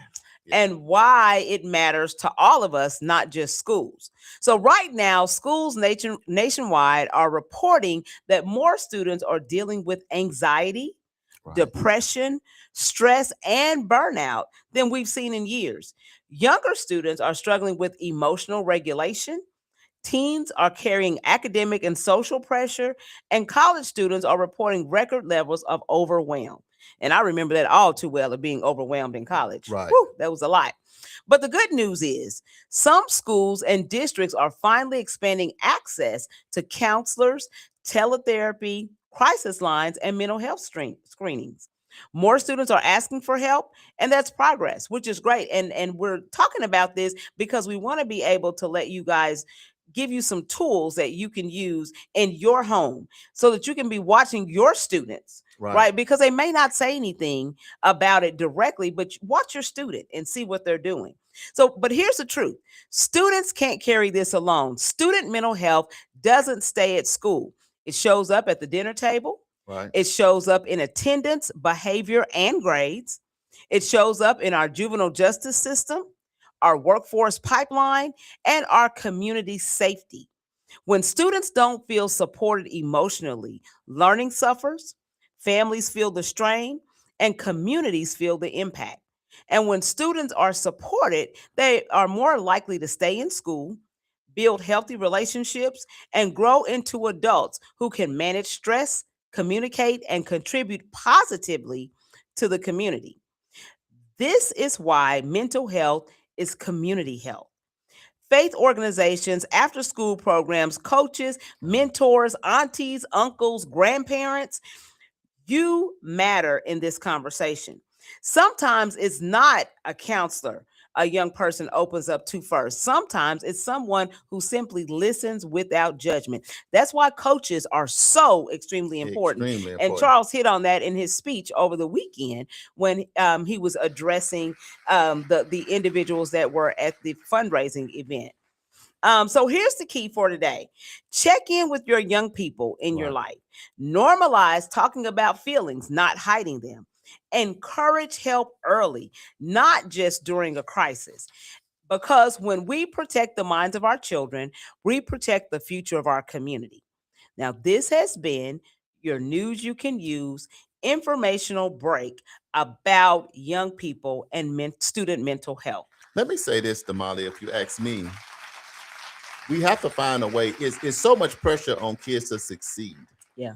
And I think another thing that hurts kids is they don't grow up in the age of social media. Mm-hmm. So they see all these young kids that are content creators and they rich, they got nice cars and they influencers, they got these big mansions and all of that. So what's fed into you all the time is like, I want that. Mm-hmm. But no different than people that are in the NFL and the NBA and all of that. That's a small percentage of people that make it to that. Right. So now you getting, and I think that makes people get distracted. Mm-hmm. So now you're coming in with unrealistic expectations because you just think I'm not going to do none of this other stuff. I'm just going to be an influencer, and I'm going to be rich, and I'm going to have a Lamborghini and a big house, Damali. But what started happening to our young people when those things don't happen? Right. They set up the same podcast. They had the same camera. They got the same whatever they're doing, but they don't get the same results. Mm-hmm. You know. Mm-hmm. So now you're in the house in the dark. Mm-hmm. You're sitting to yourself. Depression. You know, that girl that you want is you can't get now because on TV they got brothers on there with a big wad of money talking. Say your girl on the phone with me. Mm-hmm. Girl ain't even on the phone with him. But when you see the wad,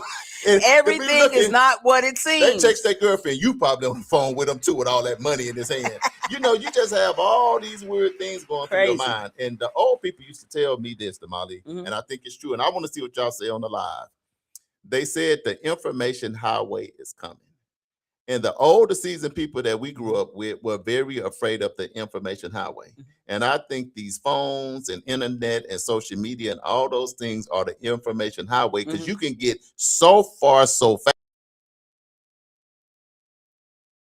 to the young people more. You know why? Because the grandparents in the slow lane, our age group is in the middle lane, but these kids are in a lane that they move in the speed of light. Yeah. We don't know where they are. We don't know where they're going on, what they got going on. And then it makes it where we can't even communicate. Mm-hmm. I can tell you this. Now, me and my grandkids, we get along. Right. We kick it. But let me tell you something. Ask your grandkids or your kids, what are their favorite shows? Mm-hmm. You don't even know what they like to watch. You don't even watch TV. They don't even watch TV. They don't even watch TV. Mm-mm. Look, your kid, see, we get up, where's the newspaper? Mm-hmm. Kids don't even know newspapers exist. They don't watch the news on TV. Right. We watch the news. So when you want to warn them about something that you've seen, they don't even look at the 10 o'clock. The 10 o'clock news don't even exist. They news is on their phone from their homeboy Ray Ray. They're not looking. So your news Ray and their news is two totally different news. Things. So now you annoyed with them and you mad with them. You didn't see what they said on the news. What news? What you talking about? Mm-hmm. And Mama, what you think we're gonna sit down for 30 minutes and watch the news?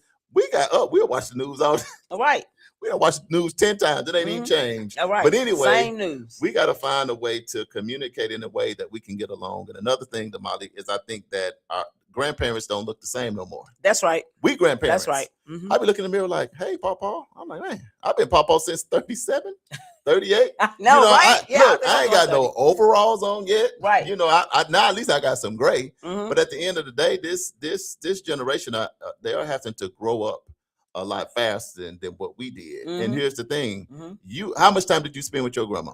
Oh man, and your great grandma and your and especially in the summers and Think about your kids. Now, some not, but most is few and far in between because grandma not just at home cooking and hugging on you and giving you orange slices and all that kind of stuff no more. Grandma is at the club. Say, meet me outside. Right. You know what I mean? And I think that makes a difference, Damali, in 2026. When grandma at the club with you, that's the mother. How different is that? Exactly. Grandma, mama, and the kid. We all same. Ain't working. It ain't working. Nah. Miss Pearlie said teachers can't teach a child when the child has mental health issues that need to be addressed. I totally agree with that. That's wisdom. Yes. That's shared Totally knowledge. And then she said that's real talk, Charles. Yeah. Yes. It's just tough now. And the thing about what our kids or our young people having mental health issues over, we don't even know that it exists. You know, so it's not even that you don't want to help. You want to help. That's why people be like, man, you just got to talk to me. But if they talk to you, then I think us as seasoned people, we got to stop telling them what they think is stupid. What they saying don't make no sense. Oh, y'all focus on the wrong thing. You got to connect with them where they are. Right. Just now, they got to connect with you. You can't just be like the way we said back in my day, this is how we did, and that's what you need to do. This is 2026. You back in the day, 1960 and 70 and 80s, it's not the same no more. That shoe don't fit right now. So we have to find a way to communicate in a way that we can get on the same page. And Damali, to be honest, I don't have the answer to that. Do you? No, not at all. Not at all. So the only answer I got is places like the community wake up. But if nothing else, you can wake up. And what I would advise is make everybody get back to the dinner table. Man. Not ask. And not with a phone. Not with a phone. And I think that's respectable. Like for dinner, everybody leave their phone in their room and let's sit and have dinner. Because I think if you do that, you can start to understand a little bit more. Because understanding starts with listening. So you listen and hear them out, and then and vice versa. I'm gonna tell you what I used to do. What's that? Because it's all about what we do.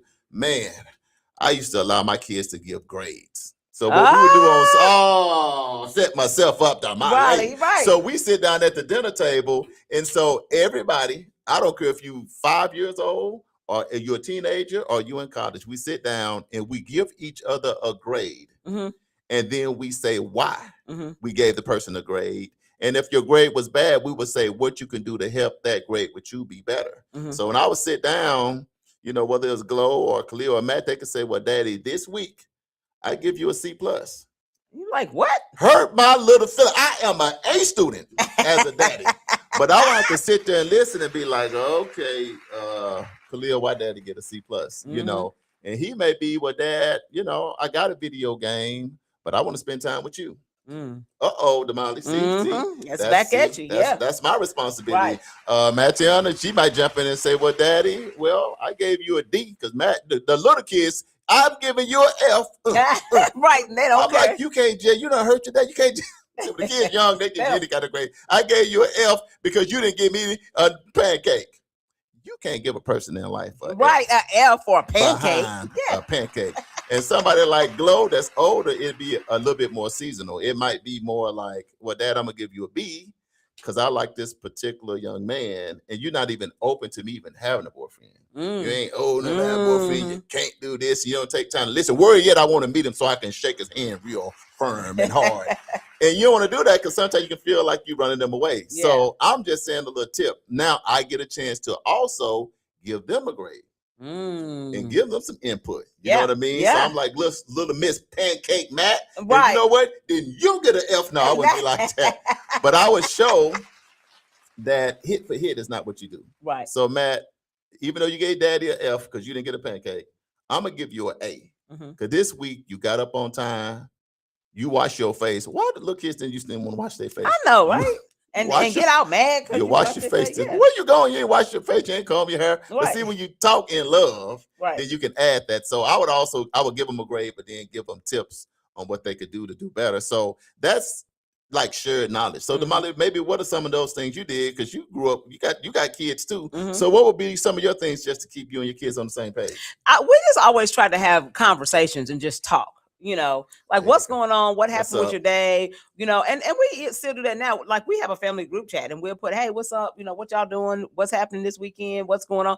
Kids are grown, so they kind of do, what they're going to do. But, it's still an opportunity just to communicate. Right. I think just to ask the question and put it out there, or I may be shopping and be like, hey, do y'all like this dress? And I'll, take a picture of it and send it to, just to engage, to keep the engagement going. Right. So that, then of course you get the wide variety. They're like an old lady dress. Let's go to the live. Look, I see you, Energizer, Mr. Gary Barnett, Mr. President of Omicron, tuning in from the ATL, Cynthia Noble's live on. We got a lot of secret listeners, and we love all of y'all. We asking y'all on the live because y'all are parents too. What are some tips that you have done for your kids or young kids to help them help you? Because community wake up is about community wake up, literally. So you let us know what you do. Give us some tips, y'all, from Atlanta. We got Arkansas on. We got Florida on. We got all you different people, other countries on. Give us some tips as to what would help us with kids, because we got to share. Damali, we got to share this information. You know what I mean? Rosenberg. Dennis, that's Coach. Yes. That's what Coach is in here. Yeah. Let me through the live. Yeah, I'll give an example on the live, can I? I talked to this. I talked to this as the keynote speaker. When I was a kid playing sports, I talked about getting kicked out of kindergarten in first grade, and second, and third, and fourth, and then failed to eighth grade. Because sometimes you got to keep it real. Because when you talk to your kids, you got to talk about when you used to be bad. Right. Not like you used to always be perfect. But I remember the coach, I used to be quitting and stuff. So the coach ended up coming by my house, but then you come by the house, you realize, wow, brother may not have ate breakfast today. Man, I realized that, man, they don't have a car. So, man, you need to get to practice by this time. Yeah, but it's cold out here. And, man, walking, it's cold. You know what I mean? I'm just keeping it 100. So I'm dealing with some other stuff. But that's the beauty, what you just said, coaches, mentors, teachers, go beyond what you just see in class. So a coach like him would be like, okay, Charles, now, don't give people a handout. I'm not saying that, but a hand up you can. So coach would be like, hey, you want to come break some leaves? Guess what? I'm there. Next thing I know, I'm part of a roofer. I'm helping do roofing. I'm done all the jobs, right? I'm doing all the causes because I don't mind doing my part. So what I'll tell the young people, you got to put in something to get something right. out. Absolutely. Don't be honoring, feel like, because this world don't owe nobody nothing. So just understand. Listen, your parents don't even owe you anything. Don't nobody owe nobody nothing. Right? They don't even owe you anything. So do your part. But I'll say this is it came a time where it's like my junior, senior year. And this is what I think it get tough for a lot of people, because I notice these suicide rates are going up with our young people when it's time to graduate. You know why? Because they're not sure what the heck they're going to do when they leave the household, right? But I remember my 11th, 12th grade year coach, he's my coach, said, man, what you going to do? I said, man, I wish I could go to college, or I wish I could do this. But I'm like, people in my family don't go to college that I know of. But he was like, well, if you want to go, you got to take some different classes. And I was thinking, oh, okay. And can I say the reality to Molly? So then I got to take now algebra 2. I got to take physics. But this is what happened. I'm the class clown. No, everybody know I already got failed some classes. But when I went into my physics class, guess what? I'm the only black person in the physics class. Now, even though these are my classmates and I love them, when I still go in, when you don't see yourself, you be like, uh-oh. Yeah, right. Not that it's nothing bad, because I don't know look, that. all of my classmates was cool in my high school. Can I say that? But it's still, when you go into a classroom, in my mind now, I'm thinking, this is what going to college look like. So instead of being in this speech class, I got to take physics, But what helped me is, guess who was my physics teacher? My coach. Your coach, yeah. But my coach was like, to make it in college, you don't have to get this. You got to do your own work. He literally like my coach on the field and my coach in life. Yeah. If you want to go to college, that's what you got to do. You got to do this. So I did the work. Thus, to speed my story up, I graduated from college cum laude. Because guess what? My coach couldn't go with me to college and be in my class. Right. But as a coach, as a mentor, as a teacher, as a friend, he could give me the reality of what it was going to take to make it happen. But guess who had to do the work? So for all of you young people, even though your parents and your grandparents and your coaches and your mentor is going to educate you on something, remember, you still have to do the work. It's no shortcut to the top, is it, Damali? Nope. Have you found a shortcut? No shortcut to the top at all. Shortcuts to the top. Not saying we at the top like that, but we got our college degrees. We graduated from high school. We try to do things for our community. All right, so we got 31 minutes until the top of the hour and the end of our show. So we're going to kind of speed through some of the things that we got left to talk about, because we got a new segment that we want to talk about. Okay, so our small business spotlight. Yes, we're going to go with that today. Small business spotlight. We are talking about Mama Collins Daycare. Come on, Mama Collins. Right here in our own community. So we're going to shine the light on this business that does more than provide child care. It helps raise the next generation. So Mama Collins Daycare is a trusted community cornerstone, serving families with care, consistency, and commitment. For working parents, finding a safe, nurturing place for their children isn't just a convenience, it's a peace of mind. And that's exactly what Mama Collins Daycare provides. This is a place where children are cared for with intention, guided with patience, supported as they grow socially, emotionally, and academically. Early childhood is where confidence is built, routines are formed, and curiosity is nurtured. And Mama Collins Daycare understands that this stage matters. Small businesses like this are essential to our community. They support working families, strengthen our local economy, and invest directly into our future by investing into our children. So today, we say thank you to Mama Collins Daycare for showing up every day, for pouring into our babies, and for being a place parents can trust. If you're looking for a child care rooted in care, stability, and community values, Mama Collins Daycare is one to know and support. This has been your small business spotlight, because when we support local businesses, we support local families and a stronger community. Absolutely. Mama Collins is so good at it. I would go back to being a pre-K right now just to get some of their food. Baby, because they cooking for them babies over there. This ain't the regular package up government food they get the real deal. But that's a good spotlight, because Mama Collins been around for over 50 years. Yes. Been taking care of kids for over 50 years. Kudos to that, because that is what you call sustainability. Now, here's the thing, is a lot of people on the live. If you have a company or a small business that you would like to spotlight, it don't have to just be in Tulsa, then you send us the information and we would definitely spotlight them at some point right here on the Community Wake Up, because we want to know what a soul food spot is in Arkansas. We want to know in St. Louis. We want to know where to go, what to do, what to eat, how to move, how to shake. You get my point. Yes. Back to Community Wake Up. Damali does a great job on that community spotlight. Can I say one last thing before we move? Find a way to create a platform, you guys, where you can communicate with the people in your family. You know, those hard conversations. And even once you communicate that, if something that you have to talk about goes outside of that, like, Dad, Mom, that's too tough, I really am uncomfortable talking to you about this, then let's identify somebody that loves them and love you, a auntie, a uncle, a cousin, or somebody to say, okay, if you can't talk to me about it, go talk to, we can agree that you can go talk to these other people about it. You ain't got to tell me. Right. Because some of your parents is too nosy. You got to know everything. You can't always know everything. Just make sure your kids have somebody that's an outlet that they can talk to, so they don't just internalize all of this stuff and then just implode because they didn't have nobody to just breathe, to just talk. Somebody can give them some morning affirmation. Yes, you know what I'm talking about, absolutely. Absolutely. What we got next? All right, we're going to take a quick break, and then we're going to come back and we're going to wrap up the show. It's a Community Wake Up, y'all. Theater North Tulsa presents Nat Turner in Jerusalem at the Tulsa Performing Arts Center. A powerful two-person drama imagining the final night of Nat Turner as he confronts Thomas R. Gray, the man who recorded his words and helped shape his legacy. Written by Nathan Allen Davis and directed by Keith Daniels. It's the hit stage play Nat Turner in Jerusalem. Explore faith, resistance, and the cost of telling the truth. Don't miss Nat Turner in Jerusalem, playing at the Tulsa Performing Arts Center, Liddy Dungeons Theater, February 21st and 22nd, 8 o'clock and 3 p.m. And February 28th and March 1st, 8 o'clock and 3 p.m. Get your tickets now for Nat Turner in Jerusalem at TulsaPAC.com or call 918-596-7111. Nat Turner in Jerusalem by Nathan Allen is presented by arrangement on behalf of Samuel French Incorporated.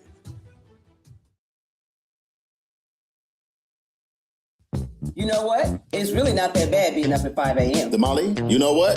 You're absolutely right. The only thing better is we on 5 days a week. 7 a.m. to 9 a.m. It's the Community Wake Up, our brand new morning show. Right here on NYCU.FM. And simulcast on KBOB 89.9 FM. We got your Black History Trivia. We got your medical report. Don't forget the police report. Your local, national, and international news. Always the latest on upcoming events. The Divine Nine and the HBCU check-ins. And most importantly, we can't do it without you. And make sure you join us each and every day. It's the Community Wake Up with Charles and Damali.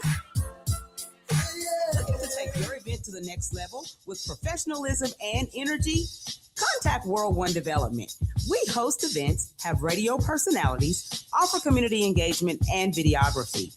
We also do live radio remotes, red carpet appearances, create promos, event recaps, drops, and flyers. We also create customized advertising packets to promote your business, organization, or program.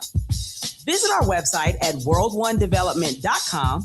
You can also reach us on social media at World One Development.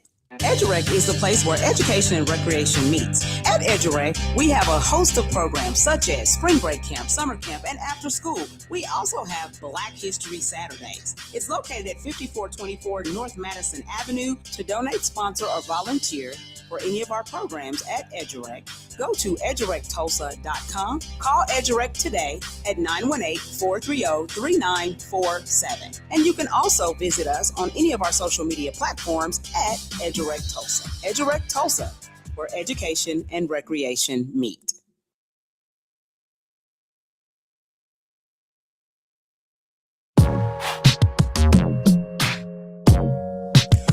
Welcome back to the Community Wake Up with Charles and Damali. Hey, good morning, good morning. It's Monday, it's back Monday and all of that good stuff. We live right here on NYCU.FM. We live on World One Development News You Can Use Facebook page. We live over there at KBOB 89.9 FM where we get to tell our story our way with our uncle, Bobby Eaton. We also live on YouTube, the official World One Development News You Can Use. And when you go to NYCU.FM radio, click that play button and we got you. Not just for this show, but we got that old school R&B and them throwbacks that be going 24/7. Hey, and then on Sunday we have Solar Sunday with our boy Corey D from 1 to 3. Yep.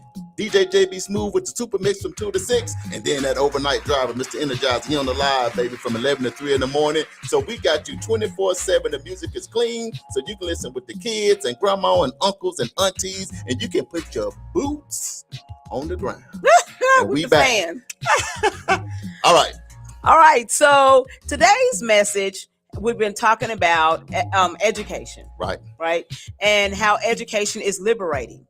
And so we want to give you the faith, hope, and inspiration segment about education as liberation. So here we go. Education has always been sacred in our community. It was never just about information. It was about freedom. Our ancestors understood in secret, taught in faith, and believed that knowledge would one day unlock doors their bodies could not yet walk through. That was faith. Education as liberation reminds us that learning is God ordained. Wisdom is a gift. Understanding is power, and truth brings freedom, not and limitation. Education gives hope. It helps young people see themselves beyond their circumstances. It tells them you are capable, you are called, and you are equipped. And it inspires us to keep going.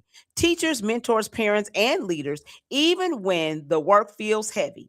Because when we educate with faith, we don't just change minds, we change lives, we change families, we change communities. Education is as liberation is not new. It's inherited, it's sacred, and it's still working. The affirmation for community today about this is I believe in the power of knowledge. I trust that learning brings freedom. I honor those who taught before me, and I commit to educating with faith, hope, and purpose. That's what I'm talking about, Damali. Yes. Get them right. Yes. It's good to hear these things, y'all. You know why? Because we all need tips.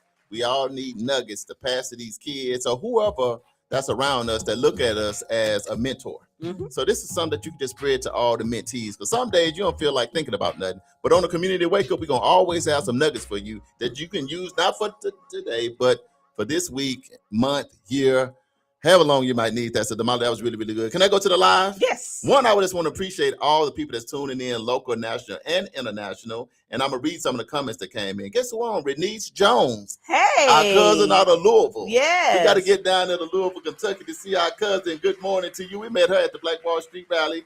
We've been hooked up ever since. Teresa said, yes, back to eating at the dinner table. You are absolutely right, sister. Mr. Gary Barnett still on with us. And Miss Pearlie Newton, my cousin, said, powerful information, Damali. Oh, thank you. And I, too, agree to that. So what we're going to get to next is something I'm extremely excited about. Listen, y'all, we got a new segment. So, we told y'all we started the community wake up, and we're just kind of dibbling and dabbling with some stuff to kind of see what sticks. This is only week 2. Right. Week 2. And so we welcome your suggestions. They may not do them all, but we welcome your suggestions. Right, okay. Right. So this is what we're going to do. We came up with over the weekend. This is called the Monday morning crash out. The Monday morning what? Crash out. Who crashed out over the weekend? Let the producer give us some music, because if we're going to talk about the crash out, people, we talking about the Monday morning crashed out. There you go. Who crashed out over the weekend? And if you crashed out, tell us you crashed out. Tell us you crashed out. Go ahead and tell us why. Yeah. Do not hide it, because the thing about it, everybody got a reason to crash out. Now, we're going to give you some tips one day on why not to crash out. Yes. But if you did, we're going to talk about the crash out that we seen, because you didn't get by the community to wake up, because we was watching y'all. We saw y'all. Let's get it going on. All right, so let me tell you who crashed out. Who crashed out? Folks who saw the president's social media post over the weekend. Oh, my God. That was a crash out. Man, when they posted that video and they put our former president and first lady, the Obamas, in those monkey suits, people was crashing out left and right. Listen, so I don't know if you guys have seen this or not. Look, AJ got eyeballs. AJ, we know you a crash out, AJ. AJ, did you crash out this weekend? I know you won the Super Bowl, but everybody's entitled to it. If you crashed out, let us know on the live, because we're going to crash out, but we're going to get better together. But I'm going to tell you right now, when I saw that, that was a reason. Well, let me tell people what the video was about. Let's say what happened. And then, what happened. So what happened was a video came out, and it depicted, and actually what I first saw initially was Barack and Michelle Obama in ape suits. Right. I'm like, what in the world? And people were mad. Like, people were going nuts, like literally crashing out. And then one of my social media friends actually posted the full video. So that was a whole video. So what the video was about was portraying our now president as the king of the jungle. So he's a lion. His face is on a lion body. Right. So he's kind of walking through. Mufasa. Yeah, he's walking through the jungle. But then he had our former president Barack Obama and his wife. They were apes or monkeys. There were some other people, like Hillary Clinton was in the video, and I don't know, there were just a whole lot of other people. Joe Biden was yeah, in there, other leaders. It was a political thing, y'all. But the whole video was about the false and debunked election theft claims about the 2020 U.S. presidential election. Can we move past that? It is now 2026. Why are we still talking about an election that happened in 2020? Whether it was, whether what you're saying is true or not, that was 6 years ago. And let's ask you this on the live, because there's a lot of people still on the live. If you saw the video, let us know. And if you did you feel like you wanted to go ahead and crash out? Yes or no? And this is where the screenshot ministry comes into play. They took it down 12 hours later after it was posted, because people started going nuts. It was just all over the internet. People going crazy, talking about how racist it was and this, that, and the third. And they end up taking it down. But the old screenshot ministry got it and sent it to us and sent it to everybody. Got them. So what do you guys think about? AJ said, yes, I crashed out due to the video, and the current president said it wasn't a mistake. So he put it out there on purpose. He thought it was funny. Look, if you crashed out, say yes, you did, and why? Because we're going to read it over the airways, because I I too crashed out. See that, AJ? See, I crashed out on it because it to be the current president of the United States. What are we doing, Damali? Yeah. What are we doing as a country when we do things like that? What, Damali? What does that what, keeps what division and keeps What makes you even think about that? You see what I'm saying? Think about that. You're the president, and Pearly said I crashed out. yeah. Boy, I was seeing it. I saw Pastor Jamal crash out. Oh my God! Other pastors across the country. I seen. And this is the other thing that irritates me. Right. Okay. So I crashed out too because I was like, what is going on? Oh, you almost cussed. Don't cuss on the airway. I said, what the what? I heard something else. You know how we are. We fill in the blank. Fill in the blank with whatever you want to fill in the blank. Right. But so what they said was the video had been live for about 12 hours. Then it was deleted. And then they said, well, they, meaning the White House, said that a staffer posted it in error. No, they didn't. That's an error lie. Right. That was not an error. No, they didn't. So then that made me even madder because I'm like, okay, so y'all think we done. Right. I hate that. Okay. You know, don't play with people's intelligence. But I just feel like this, I don't like people being dehumanized and insulting people, right? One of the things that has always been said about African Americans is that we're apes and all this and that. Right. So why would you use those? And like, you shouldn't have did the video at all, period. Anyway. And it wasn't done in a, oh, this is cute kind of way. Right. You know, it was done to dehumanize and make you seem like you were the big man on campus. Right. You know, so yeah, it shouldn't have been done at all. But I'm just like, man, it's just so disrespectful, just so rude. And yeah, I hated it. Yeah, so I crashed out. Yeah.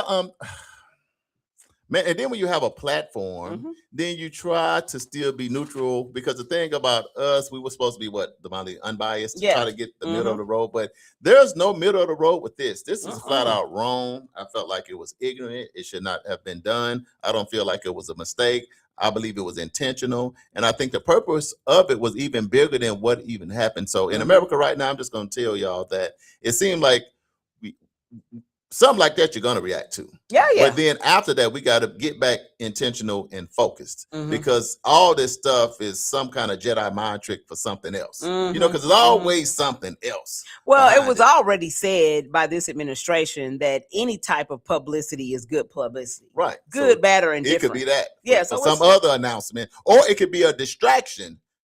Watch distraction. It's something else going on. So we over here crashing out on this, but it's a distraction because there's something else over here going on. Because no matter what I done figured out in America in my little few years is this, Damali, it's always about the money. It's like no matter what goes on in America, y'all, always figure about out the Benjamins. So he doing this with the lion and the monkeys and all of that. Go figure out what's going on with the money. Because somewhere somebody's stealing, doing some cutting funding, cutting HBCU money, cutting education money, something going on.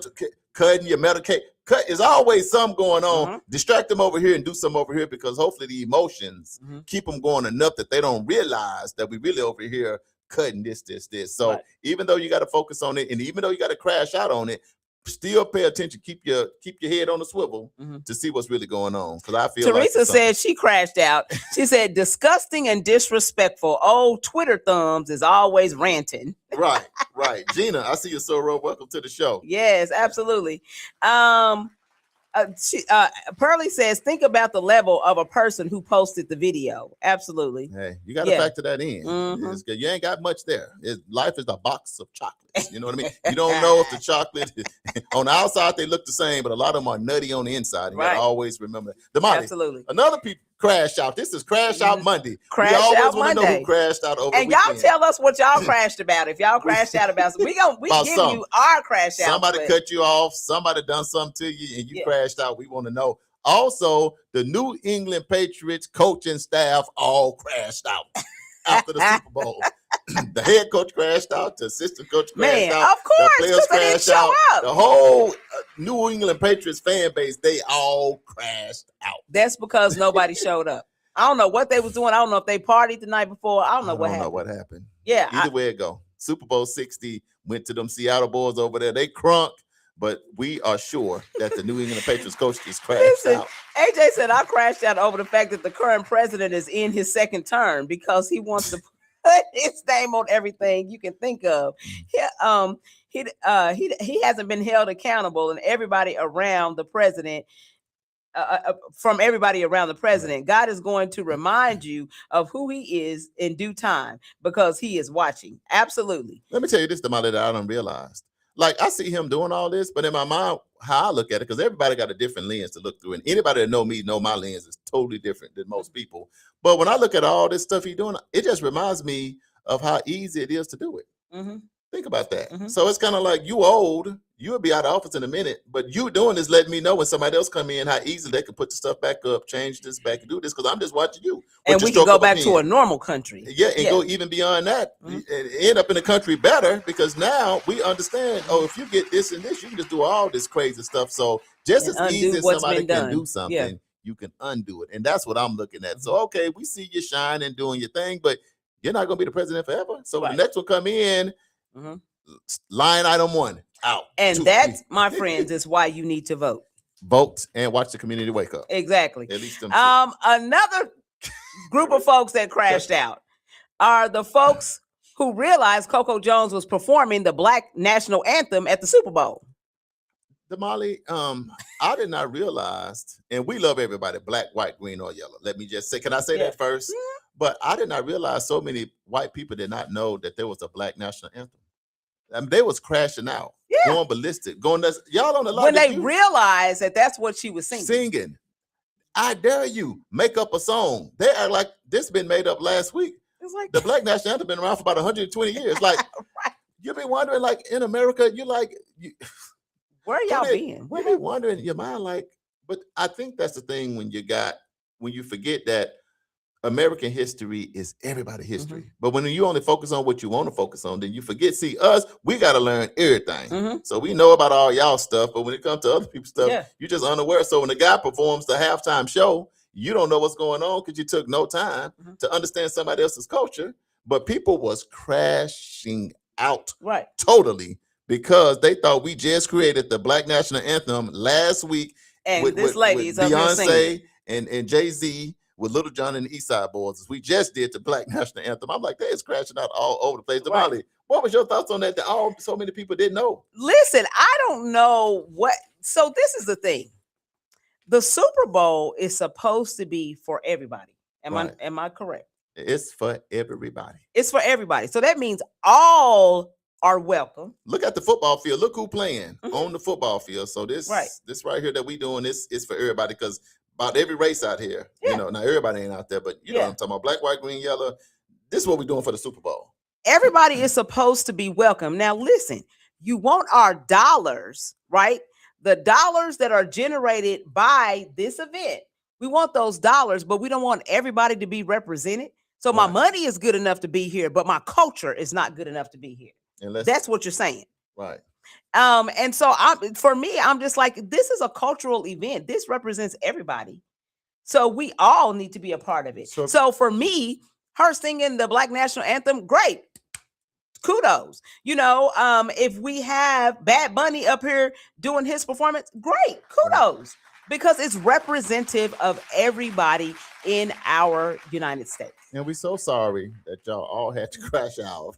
Because for me, it's comical. It's comical and it's funny to me. That you crashed out because you didn't know. So just go Google, lift every voice and sing. Just Google it, lift every voice and sing. Send it to all your friends. So at least on today, what's today's date? It's February, whatever it is. Anyway, that you will know it's a Black national anthem. Lift every voice and sing. Been around for about 120 years. So if you just found out yesterday, I don't even know what to tell you. But this is where you got to learn American history, which is all of our history. So we sorry that you crashed out. Right. So they crashed out over the president thing. They crashed. The New England Patriots crashed out, and then they crashed out over lift every voice and sing. Is it another crash out? No, that's all the crash outs I got for this week. Patricia Griffin, welcome to the show. Yes. So over the week and into next week, so Monday we'll talk about other crash outs, unless some other juicy stuff come along that we want to talk about, some more crash outs. But every Monday we're gonna do the Monday morning crash out. Let me ask you, Damali. So did you? Because we talking about everybody else. Did you crash out for anything? I thought about crashing out this weekend over anything. Oh, I just said the social media post. I was like, Yeah, I'm was mad. your- I'm that was- gonna crash that was out. your only Yeah, crash out right I'm crashing out on that. But the rest, everything else, I was Everything. good because Good. we were in Arkansas and having a good time, and we was at Woods. So Man, I let me was tell happy. you something. We still on the Arkansas high. I'm talking about the Yes. Arkansas hospitality and that experience. I'm just telling y'all, the love is still here. Y'all made us want to bring some of that love back to Tulsa. So if I y'all know. feel something vibrating through the streets and over the airways, that's me and Damali bringing some of the Arkansas good vibes back here because it was just a beautiful, beautiful time. So Sora Gina said, once a con man, always a con man. It's hard to change your ways if you have been getting over your entire life. And she absolutely correct on that. Welcome. Patricia Griffin, okay, she ahead. says, hey family, I finally woke up in time to see y'all. Patricia, I know you got to set your alarm and wake up. Set your alarm. You don't have to be up long. Set it for like 6:55. Yeah. Because we live at 7 and we go up at 9 sharp. But remember, we are live. So even if you miss us, you can still go back and watch the show because it stay live on our page. We got a lot of more people that tune in. Minor Nahir, welcome to the show. We got Puerto Rico and China and Japan and all kind of people in on the community wake up, and we appreciate that. Of course, I said Cynthia, no, but we appreciate you tuning in. If you want to text in here where you're from, let us know. We got a cousin from Louisville in here. Miss Lanice is in.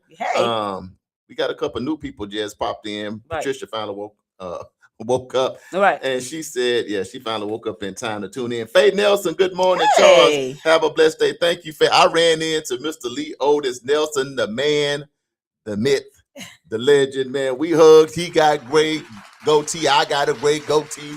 We both got a little more season on our fry, but it was good to see Lee Otis. We was riding around and I was telling Damali about how we used to hang out our families. So like the Nelsons. Yeah. And then my mom is actually like a right. Then she got married and she became a guilter. But they had that house on the corner right across from the F.O. Jones Center. Right. And man, I'm talking about, we done ate up all the fish, all the chicken, all the potatoes. Man, we laughed and talked with Kim and Tosh and all of me and my siblings, man, forever. So that Damali is what community was. That's community. You know what I mean? That's community. So when I think about them, whatever we could do to help each other. And look, when I first got my job, when I talk about, it's a receipts. I had the job called JTPA. Did y'all have that in Tulsa? I don't know. That like job training something, but you could get those jobs in Arkansas when you was like in high school. And they taught you stuff, but then you could work for like the school, helping the school prepare for the new school year or the city. So I used to work with Leotis. And so right now, I can strip all these flows and wax them and do all that stuff. And I ain't gonna tell y'all that because I don't want to do it. No right. But like that was your day, man. Back in the day, man. Faye husband, Leotis, man. He taught me a lot about discipline, responsibility, being on time, and not having such a smart mouth. Because I used to have a smart mouth. He said, "If you keep talking smart, I'm gonna show you something." I didn't want him to show me, but one day he had the mop handle. I'm like, whatever you and that mop want to show me, I don't want to know. Don't want to know. Mr. Leotis, I bow down when you come to my town. But Miss Faye, I love you. And she worked with IMSA and stuff. She be at the basketball games. Great family, great everything about them. All right, so we got 3 minutes before the top of the hour. We do. So we want to remind you guys that EduRec, Youth and Family Fun Center, is now taking registrations for spring break camp. 2026. Yeah, 2026. So you can go to edurectulsa.com. You can give us a call at 918-430-3947. You can text me or text Charles if you have a child who needs somewhere to go for spring break. Also, if you are wanting to be a sponsor, you can sponsor one child, which is $60. You can sponsor multiple children, or you can sponsor the entire camp. We're looking to have about 45 kids, 50 kids in the camp. So if you want to pay $60 times 45 for all the kids, you're welcome to do that. Just reach out to Charles or myself or hit us up at edurectulsa.com. Our families would love that because we are in an underserved community. And so, trying to look out for each other and make sure these kids have something to do. We're going to be offering Black History classes. We're going to be doing woodworking. We're going to be doing STEM and STEAM. So, we want to make sure that the kids have something to do and it's going to be fun and that they'll, excel during their little break. So they're not just sitting at home eating up all your food and playing video games. Right. Sit about to eat up all the food here with us. Shout out to Lisa Autry because she did do a donation. So she's scholarships some kids. So shout out to her and her company. The very first show. Yes. She called us and said, I want to meet y'all and I got a little something for y'all and it's for EduRec. So thank you so much. So we already got about 6 scholarships available for kids. So you reach out because they are limited. Mhm. We're going to make sure we take care of your kids during spring break because it's going to be here before you know it. Don't wait till the last minute. All right. So tomorrow, our theme is going to be civic power and participation. Oof. So we're going to talk about Be that just a heavy. little bit. If you would like to advertise your events or businesses on our show, you can go to nycu.fm and submit an inquiry. Someone from our office, which is probably going to be me or Charles, is going to give you a call. And we want to remind you that the views, thoughts, and opinions expressed on this program belong solely to us, me and Charles, and our guests, and are not necessarily to this station, affiliates, organizations, committee, or other group or individual associated with NYCU.FM. And if you would like to donate, go to world1development.com. That one is spelled WON. You can also go cash out World One Development. We do work local, national, even in Uganda, and all of that fun stuff. We appreciate you for tuning in. Click share on this video. Y'all made us feel all of the love. This is week 2. Tomorrow we've got big things coming up, but right now we got to go. This has been the Community Wake Up with Charles Harper and Damali Wilson. we will see you tomorrow at 7 a.m.